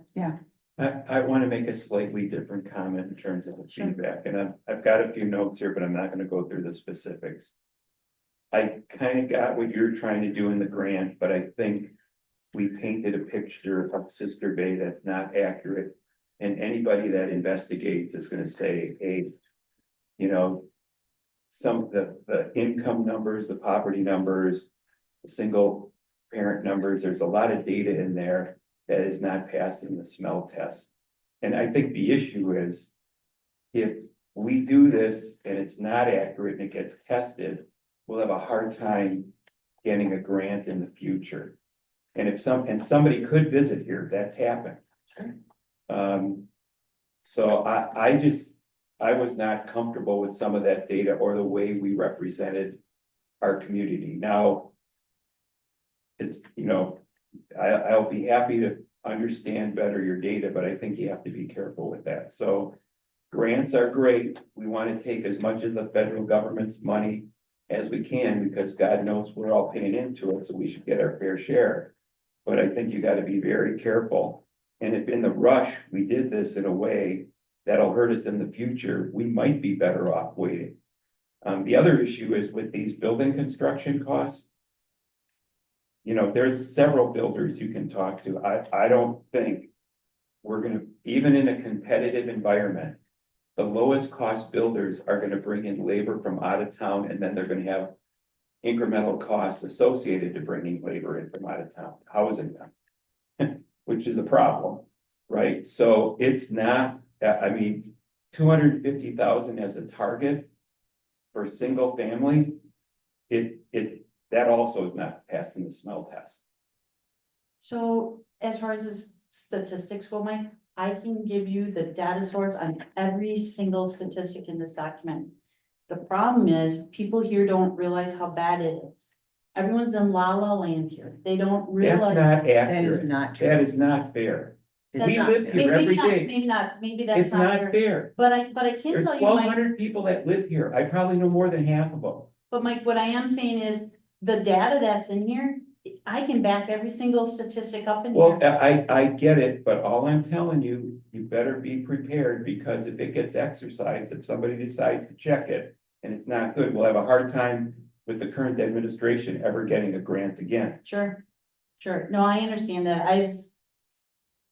Everything that is in here, every statistic that is cited in here is, it's either ACS data, it's HUD Hampshire data. Alice uses the HUD Hampshire data. What And is what's the other main ACS? stuff? ACS is American Community Survey, it's US Census data. That's not, because I looked at the census, because when you say 91% of parents in the village are single moms. I mean, Lauren Aurelia said to me, how is that true? It's And I mean, 91%. she used to be a single mom. It's 91%, I believe, if you look at, I think it's 91% of the females that are living in poverty. It says 91 of parents in the village are single. Maybe moms. the language just got accidentally I mean, adjusted. 23% of residents just under said- 60. 23% of residents under 65 have a cognitive or mobile disability. I mean, I was with a group of Gibraltar parents who were counting up single parents who send their kids to Gibraltar Elementary. Hold on, I'll tell you where it is, just a Yeah. minute.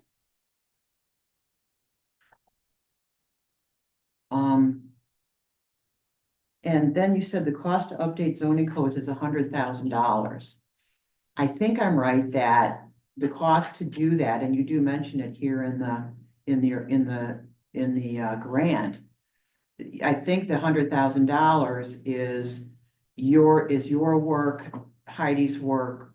No, No, that's a that's quote, hiring a company. that's a quote from a company. Okay, is there any reason that we wouldn't do that internally, or is it just too comprehensive? Really? I don't know, I'm asking, I'm truly asking. I don't know, I really am truly asking, I'm sorry if it's funny. It's a huge project. It's a Okay. huge project and All right, I've written zoning codes, but Louise, there's no time. okay, I got you, I asked the question, now I understand, I got you.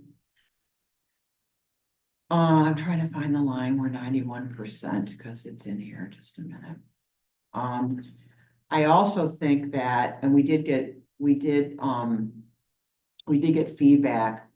Got feedback that in no way, shape or form does anybody want their taxes going to, build housing for J1s. There's not, yeah, and there's nothing in here that says they would use tax dollars for J1 Right, housing. right. Somebody sent me a comment on that too, and I'm like, that's interesting, because there's nothing in here that, other than the infrastructure going through the road, but the business would pay for that lot and that. Right, and they infrastructure. don't understand that, but that's still a. And there was also some discussion about, what are we doing with the lots we already own?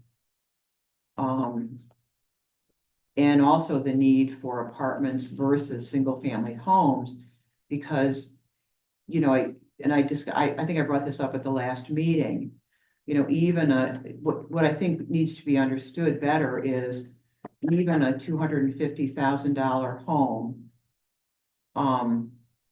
With a 3% mortgage, if it's in that neighborhood and nothing down or even a small amount down, may not be affordable, may not be how people, what would be defined as affordable. By that, I mean, that's probably a $1,600 house payment.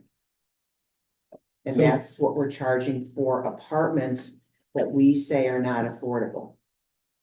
I can't tell you whether you should go ahead with this grant application or not, but I think, what do we know? I think all of us have heard that housing is important to the residents of the community and people that work here. It's important.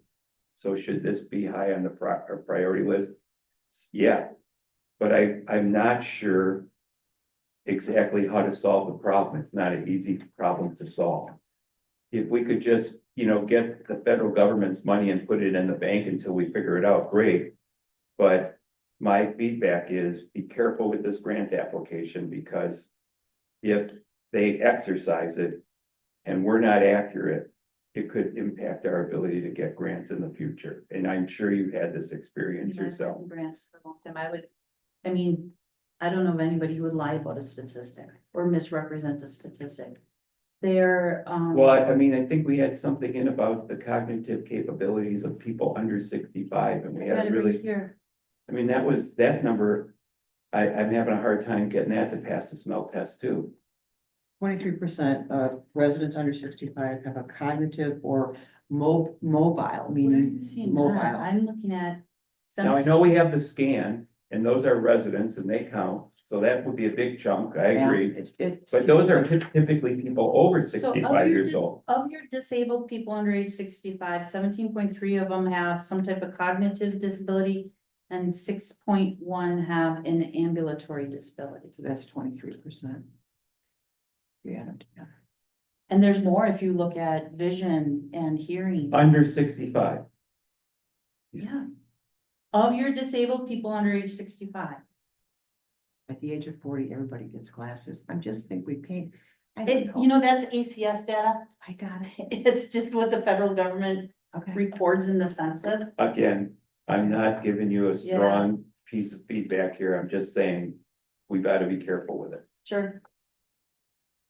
The other thing that, I mean, you're making some assumptions here that I'm not sure are, senior citizens are 50% of the residential population. They own their own homes. This demographic will undoubtedly move into an assisted living facility, relocate, or pass their home on to the next generation. Undoubtedly, that is not true. So you don't know that, but I see that you're trying to make a point to let them think that, so we get the grant. But, most of them, and I'm one of them, I'm not moving into an assisted living facility. I'm not relocating, and I'm not giving our house to our son. I am looking for a reasonably priced, apartment if and when we ever leave. You The said you home didn't that wanna we're in. live in an apartment. No. You said you wanted a 3-bedroom home. No, I said a 3-bedroom apartment. I wanna rent. I don't wanna own anything. So a smaller sized apartment would be fine. But we're making assumptions here, and again, we're, we're splitting hairs. But, I can look at how that's worded, Louise, to make sure it's very clear that's. they won't I thought it undoubtedly said- do, I don't know. But what I would say, I just want to go on the record that I absolutely know we need housing. I so know we need housing, and I want housing. I want to define what affordable is and what does the village have to pay to make something affordable for our residents or people that are moving in here. That's what I'm really struggling to understand. And I believe that whether it's a village board member, a committee member, me, or anybody else, I don't think any of us have the expertise to know what we're gonna need in 10 years or 15 years. We need an expert to come in that has that data, that it's not a builder, not a developer, but somebody that has the data that can say to us based on what we're seeing, the data we have, this is what you guys should do. In the past, we've gone to people and said, this is what we want. So So, Louise, that's what we did pay Stantec to do, and that's on page 70 or 33 of the plan, yeah, which talks about exactly what you need. And they go to 2043. And which does cover us, because at 2040, our population is supposed to stabilize and start dropping off. I'm not sure all the data was from the Stantec study is because they talked a lot about single-family homes.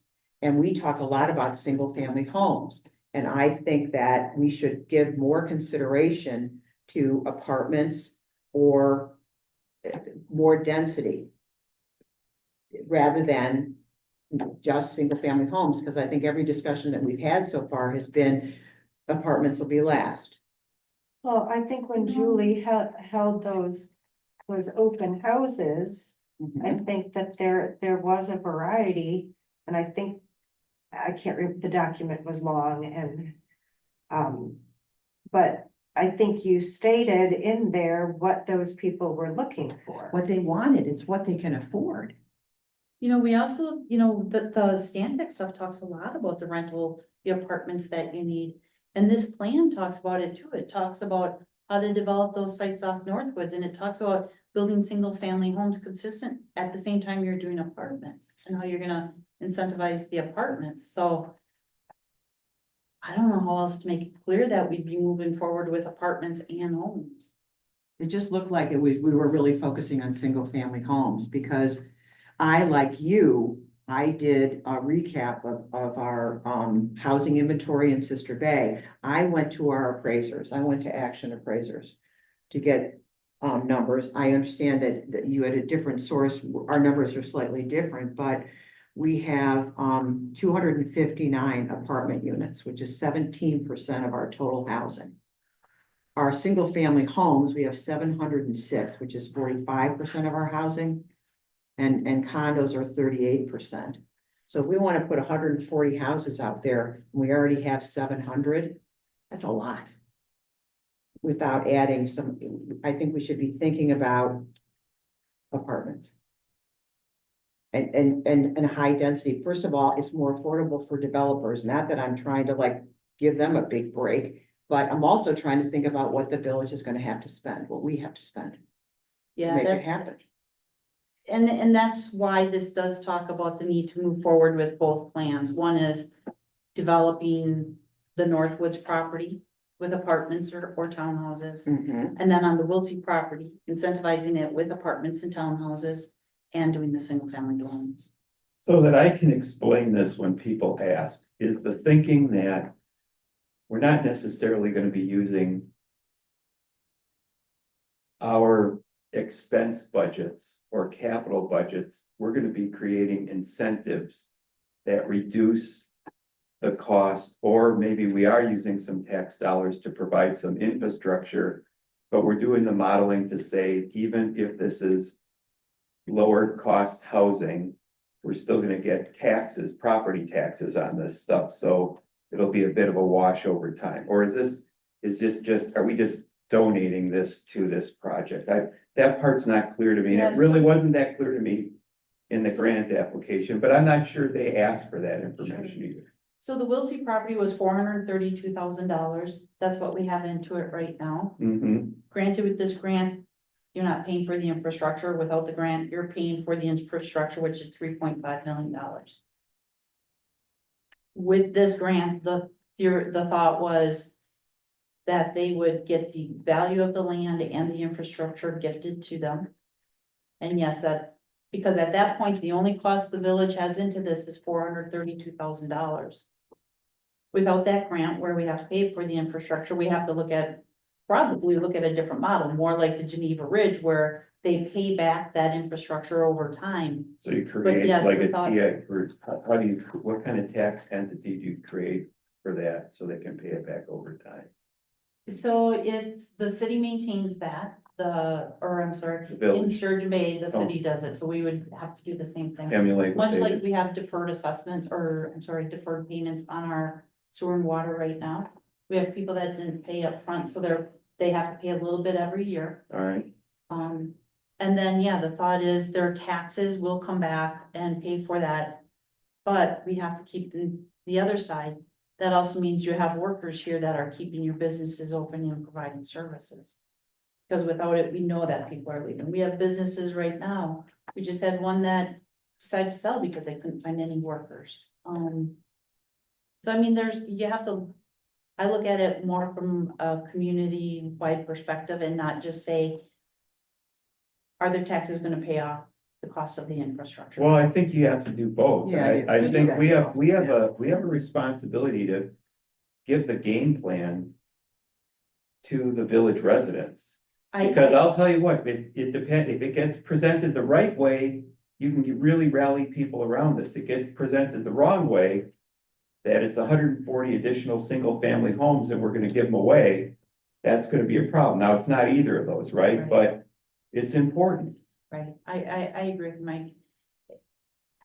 I also think too, to your point, Mike, is that sometimes no matter what we do, people just don't want you to spend any money, period. I understand that too. I get that. Yeah. But my point is that even if it costs the village some money, I'm not saying how much, Mhm. that we have to, I think, those of us sitting around the table on the village board have realized that if we don't do something, and it will come at some cost to every taxpayer in the village. But if you can't find help, but they expect, the gas station to be open. I had people complaining all this weekend because two of the other gas stations were closed early because they didn't have any help. And so at some point in time, it is going to affect more businesses. I agree with you. I don't, I They also, want the services, and that to a certain degree, unfortunately, has to come to a cost for everybody, and hopefully it's fair and reasonable. but I think every community has to make investments in itself, and every community is a little different, and they have to make investments that make sense for them. Yeah. And housing and people are important to us, I agree. But we have a lot going on. We got $18 million of SIP spending on the table right now, if I add up everything I saw on the Pulse this week, right? Some of that is grant money. It's all not levied money. That's true. Okay, but in any case, we gotta maintain it, and I'm a little afraid that that may be where we've underestimated the cost, right? Because Eric is gonna be overwhelmed in a short period of time here. But in any case, I am agreeing that we have to make some investments. I think we have to do a much better job of helping people understand that we're listening to them, that we understand housing is important. And here are our thoughts on how we go forward.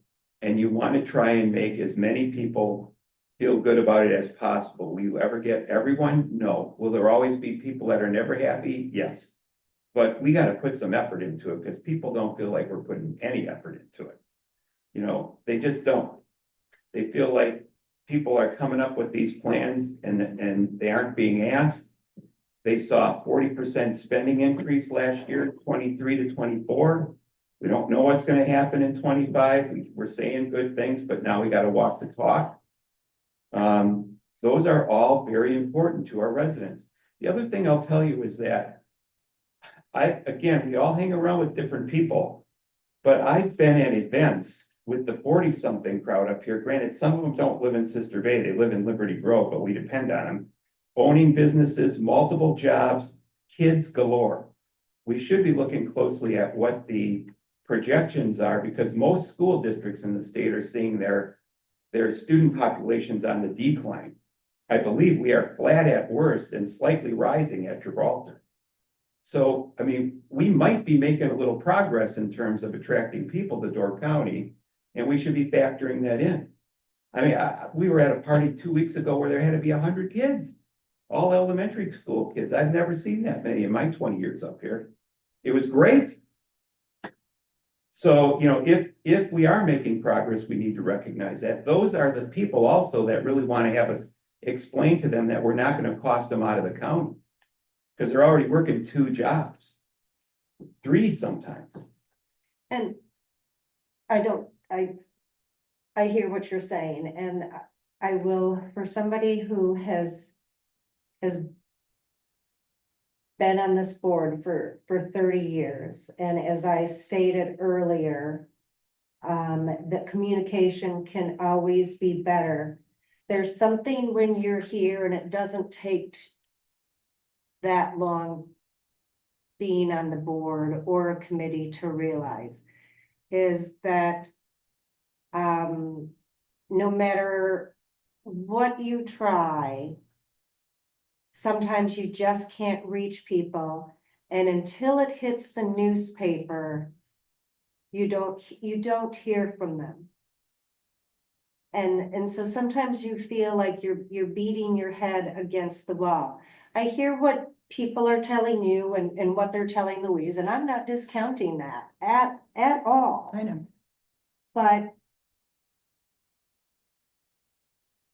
we can't lower our expectations because they won't raise theirs. That's not fair.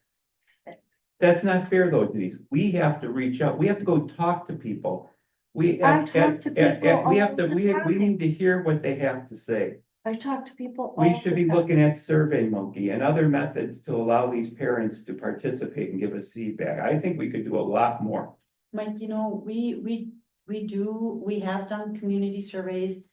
And we've also done postcards to every house telling them there is a survey.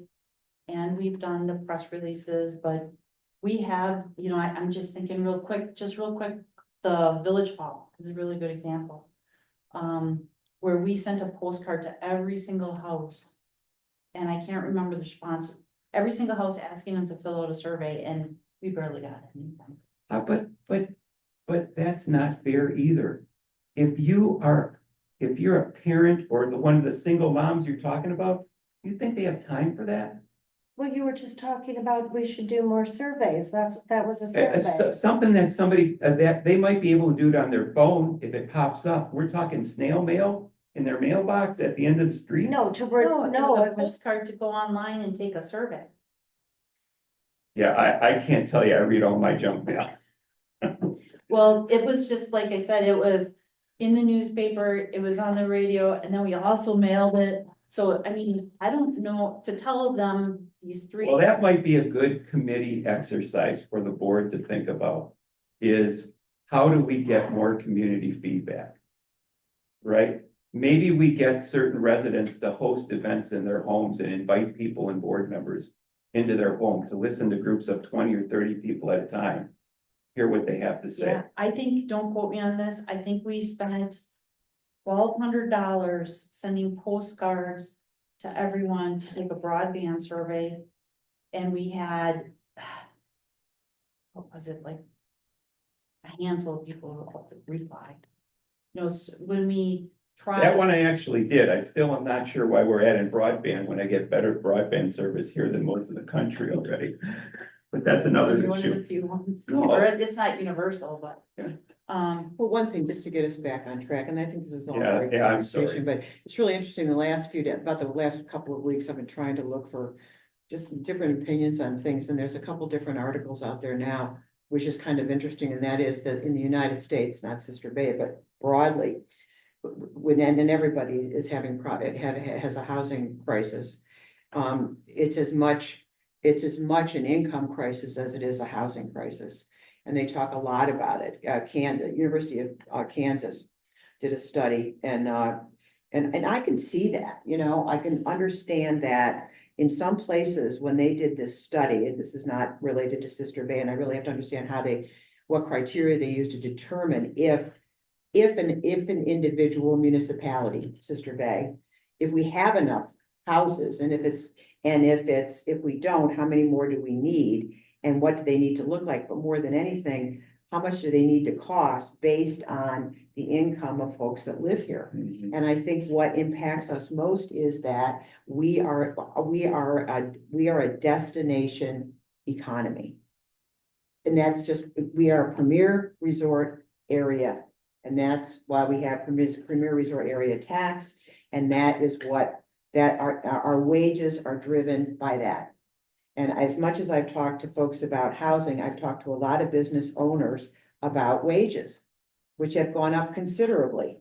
And I don't have to tell you, you own a business and a lot of other people, our average wage has gone up 30% because it had to. After COVID, it had to, or in our economy, particularly in season, they'll just go someplace else. They won't work for you. They'll go someplace else where they can make more money. And that someplace else could be across the street in Liberty Grove, could be down 2 miles down in Fish Creek, or could be in Sturgeon Bay. So that's a reality and a fact that we have to face. And that's why we really, really, really need to understand if that's what our economy is based on. We can't just look at the economy in Sister Bay and understand that we are a resort community and our economy is based on that. We have to also look at where other people that might live here are gonna work and what the wages look like. And that's what affordable is. You know, yeah, we've got people that move up here, are retired, and they can afford a more expensive home. We have seasonal homeowners who are fortunate enough to have a home here and a home someplace else. But what do they, what, we have data that tells us that 50, 60 grand here is a lot. It's a lot here. What, if you're making 50 grand here, what can you afford? If you're the only one making the money, you're. Right, if considered you're low not- moderate income. Right, if you're not, if Can't it's afford not a two-income family, what can they afford? And then what do we have to do to build that for them? What's it gonna cost? What's it gonna cost the village? And then if we can't afford that, how do we get money from the feds? How do we get money from the state? We won't get any money from the state unless they got it from the feds, right? Chances are, not gonna happen. So I think that's what we have to I do. mean, there's I think we all agree, as much as we disagree about other stuff, we all agree that we need this, but the other thing that worries me down the line is, can we manage that many more people that are living here? And that's a way different conversation, but. I think when you talk about, what is affordable, Mhm. I think, and it is different for every single family, individual, Right. couple, one child, two child, three children. But if you go by, it's just a rule of thumb. 30% of the income goes to housing. 25%, yeah. Okay, So whatever it is, that so if you did the math, you just grab your calculator, I'll take mine. $1,200 it's $1,200 a month if a single person is making 50 grand. I can't remember, but what is the average? Yes, 57, gross or net? Gross, that's 57.6. So let's say if it's 50 grand a month, right, or 50 grand a year, times 0.25, they can afford to spend $12,500 on housing. And if you divide that by 12, $12,000 a month. it's $1,000 a month. What does that buy them here? It does, well, we don't, Nothing right now. we don't price, we don't price, well, one of the reasons is because we don't price apartments that way, because we don't build any apartments, the new ones, smaller than 2 bedrooms. But if they need more than 2 bedrooms, they're gonna pay $1,500 to $1,800. Just unless they qualify for the Shoals or something like that. That's what they can afford. So if you backed into it then, how do we build apartments, build small houses or something that falls into that? I mean, if it's two income family, great, but if it's a single person, So what is that? So we've got so far off track. What does that have to do with Julie's? Well, point, It doesn't I have think anything the to point do with is, it, we but- have a bigger problem than just this grant that we have to figure out. yeah. I just don't want to I don't want to, like, we get the grant, let's start infrastructure. I guess that's really what I'm worried about, because I don't know what we start infrastructure for, like, what are we gonna do out there? Well, and that's why it talks about you need to have your conceptual design put out there. Yeah. They have to draw that, you Yeah. have to, everybody has to agree on that, then you have to get the bids on the infrastructure. Well, maybe that's why they give you so much So, time. so what about annexing some Liberty Grove land, changing our building codes, allowing for a shared septic and shared well system, where on a 5-acre parcel we annex, we could put 5 houses. Then you might be able to get, without putting infrastructure, right, the gravel driveways, rural living, farmhouse designs of 1,000 feet. I mean, we're gonna have to think out of the box to solve the problem. I mean, if we keep sticking to, we gotta have Sister Bay infrastructure, Sister Bay this, Sister Bay that, I don't think we got a chance in heck. I just don't. Well, you have to pay for your infrastructure though. But I just gave you another option. Liberty Grove has that meeting, they're gonna have a public meeting about. We have to annex it, because they're raising their variance, well, they could use the county, I think, Well, I'm right? curious, I'm gonna go to They're the under meeting to Amazon. see what they have to say. I don't know, it's the first time they've ever had a meeting about it, I think. You regarding their housing that they sent the survey out on? Mhm. Yeah, that's the first survey I've seen. They did talk about housing a while ago. They 'cause I did, was asked to you're go up right, and you're right, you're right, talk that's to them not fair, for they 2 have. years. All right, I know we're way off track. Yeah, I'm well, just saying yeah, that we it's a could, good you know, discussion. it was good, but, yeah, if you just take a look at some of this stuff, it looks a little, I just worry about 225 grand. Home, 3-bedroom home, whether we're gonna be able to do that. It seems out of reach. Well, we've beaten that to death. Do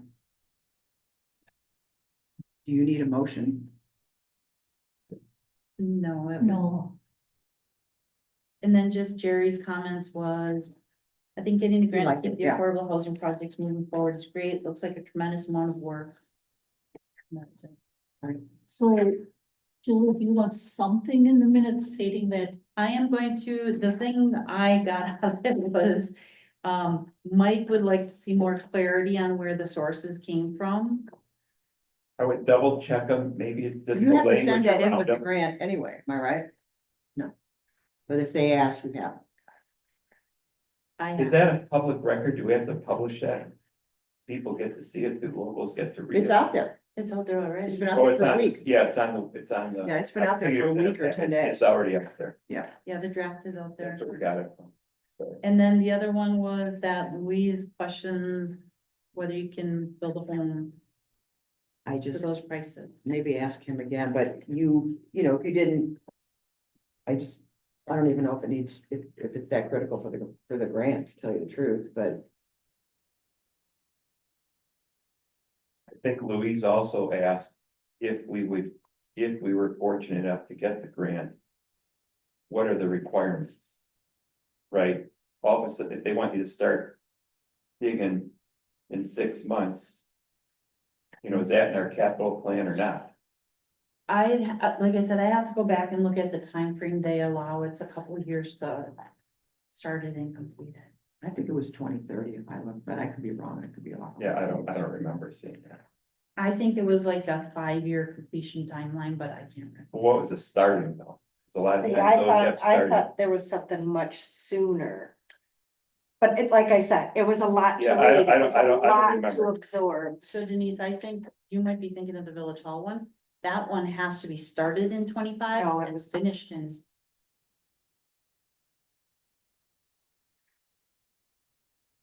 When I talk to you tomorrow, you'll clarify that for me. I have a quick question. This is like way in left field, and then I promise I'll will adjourn. Have we, when we look at like the infrastructure stuff, have we looked at the Kupak study? You know that study? Yes, I I'm worked on familiar that with study. You did, and that's what we're using? We use that depending on what project we're on, we still look at that. And we use that for Wiltshire, right? No, so Meaning like if we took Autumn Court out that way and stuff, would we use that as part of that? No. Infrastructure? we look at what the engineers recommend, so. Okay. Yes, it would come off Autumn Court. But it's not gonna go that full length back to that 18 acres, if you remember right. Yep, And so when the Quebec study was done, it had a lot of forecasting in it that we were still in line with. Okay. But we still have to have the engineer look at current numbers and make sure I that. we're still understand on that. track with it. I came across it and then I called Cuffrin. I'm like, I don't understand this at all. Cause it's really hard to understand. Not I if said- you worked on it I know for 2 Denise, and I years. said, I'm assuming that Denise knows about this. He goes, oh, yeah. I'm like, okay, because I just need, no one, because it had never come up in any of the conversations. I know I'm new to this.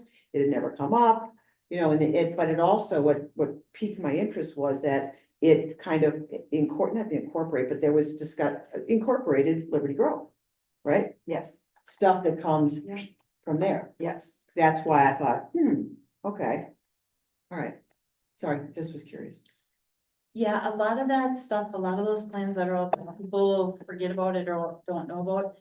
But they're still being followed. It's just at Yeah. a staff level, Right. you're just doing your work. You're just doing what, not out there talking about that. No, I but totally understand that. It's just, yeah, you try to get through the task. You're using those plans though as Okay. your foundation. All right. Okay, let's see. My laptop is timed out, so we've been talking too long. All right, I am back to, Page 77. thank you.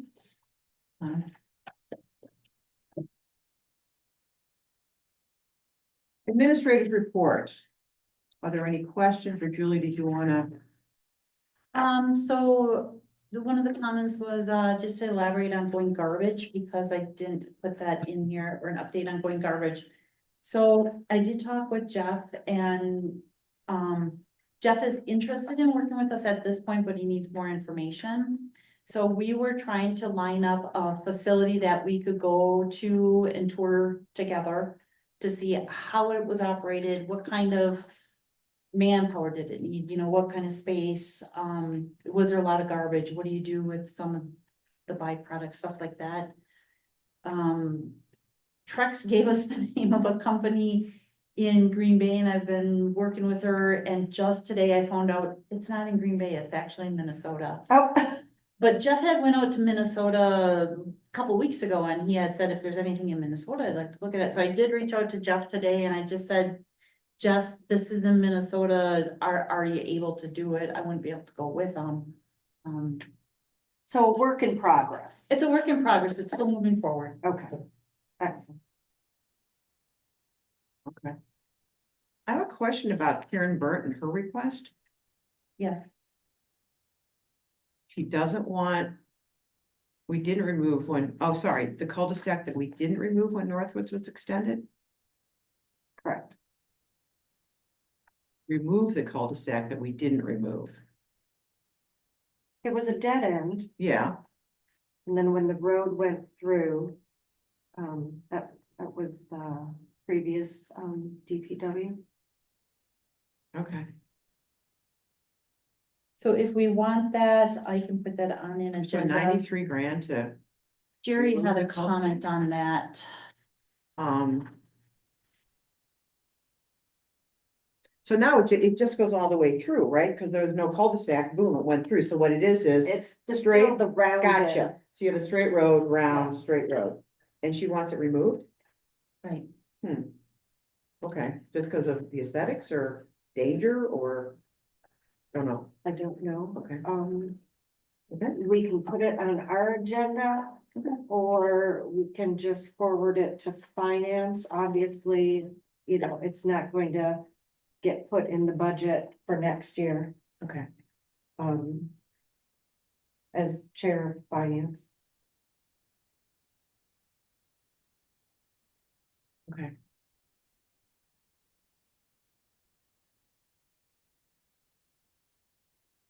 And then you and I think Julie and Denise had talked about closing this is vandalism at the restrooms at Gateway Park, where the old schoolhouse is. Yeah, we've been getting a lot of, you know, we just had some damage at the library. That table, God, I can't remember, I want to say around $2,000. So somebody got into a fight there and something happened. with- This one, they Okay. literally kicked a hole through it.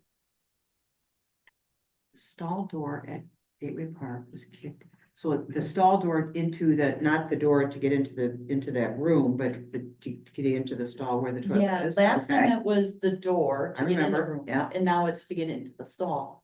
Okay, So.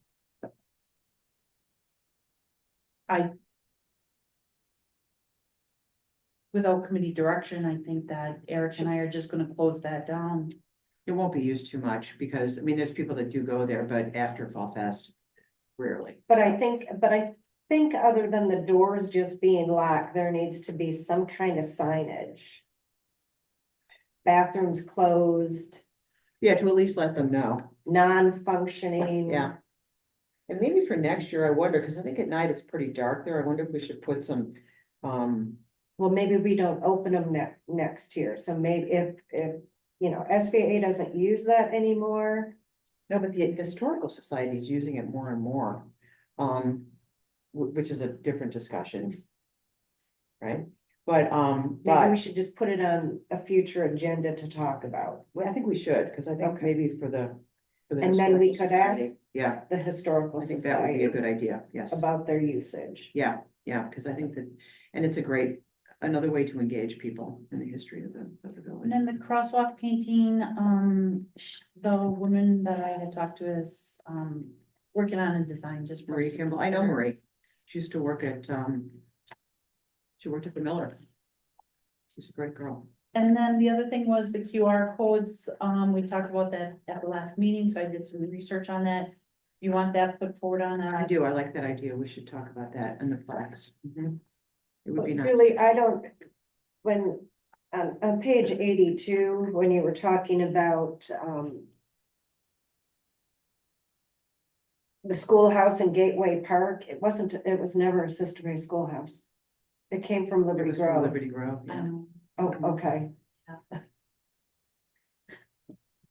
But Historic we don't see Society. a lot of that around the village, and I think it would be good. I like the way that Bailey's Harbor has. And you done talk theirs. about, the stone story on the post office and the village hall, but I don't see Berto's listed there where the same stone came from. I agree with you 100%.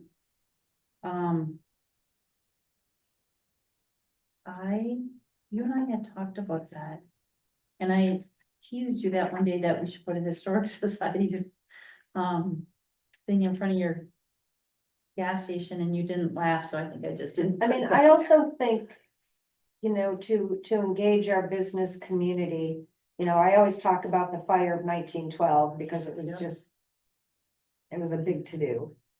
But just, when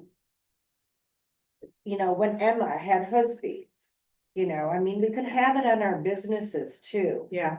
or where Or the Spot hall, that's third is, generation. Mhm. where Grassy's is. I can't remember if that was Herman's Meat Market or if it was a different one. I think that would be a great idea. Um, I mean, a lot of, That the- too. I mean, I agree. historic, just so guests and visitors could come and read that. I think that's an awesome idea. That would be fun. So I will, so anyways, that list, just real quick, was just an idea. I do talk about how inspiring roots, raisers, husbands, et cetera, join in. So I'm just gonna put that whole memo on the next agenda. And then we Okay. can just talk it through what we need to do. Okay. I mean, the only two things I would think about, it would be nice. Now that's talking about spending money. I think the village should spend the money. And buy those signs and put them up and make sure they all look the same, but engage the local business that's there. To make sure we're not messing them up by putting it in front of the doorway or something, but. I think that's, Well, no, I would like to talk to the businesses and put it on their structure. Yeah. it's a great And idea. work Yeah, with them. Yeah. I think it's a great idea. It is.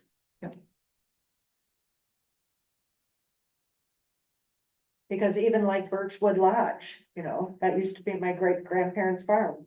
But I'm a geek and I read those things, so. Hey, I'm the type of person who would like to see it stamped into the sidewalk, but I know I'd never get that approved, so I'm just having. I think the signs are almost Yeah. better. Have you seen the ones in Bailey's? You've walked over to Bailey? Should walk, where the, like, where the Peninsula Publishing is, where their building is. Mhm. And also actually where the Blacksmith Inn is, there's a bunch right there. You can park, get out, and when you walk along, there's photos of people. And then it tells a little bit of history. They did a nice job. Yeah. I'm I not suggesting actually- we do the same, but it's similar to what you're talking about. Yeah, I actually, the other day when I was going through by the church, somebody was standing there reading them. Yeah, and a lot of people, because I work at the Pulse, there's a lot of people stand there and read, because I think I think that people would stop and read them and things, so it's something to think about. Yeah, it's a good idea. Okay, so, keep moving, on to future, items for, to be placed on a future agenda or referred to committee, official, or employee. Yeah, I got the list. You got it? You're good, Janelle? Okay, so, could I please do have a motion to adjourn? Second, All in favor? aye. Thanks, everybody. Thanks, everybody online. You're still there. Jill, here's your minutes. Well, thank you. Okay.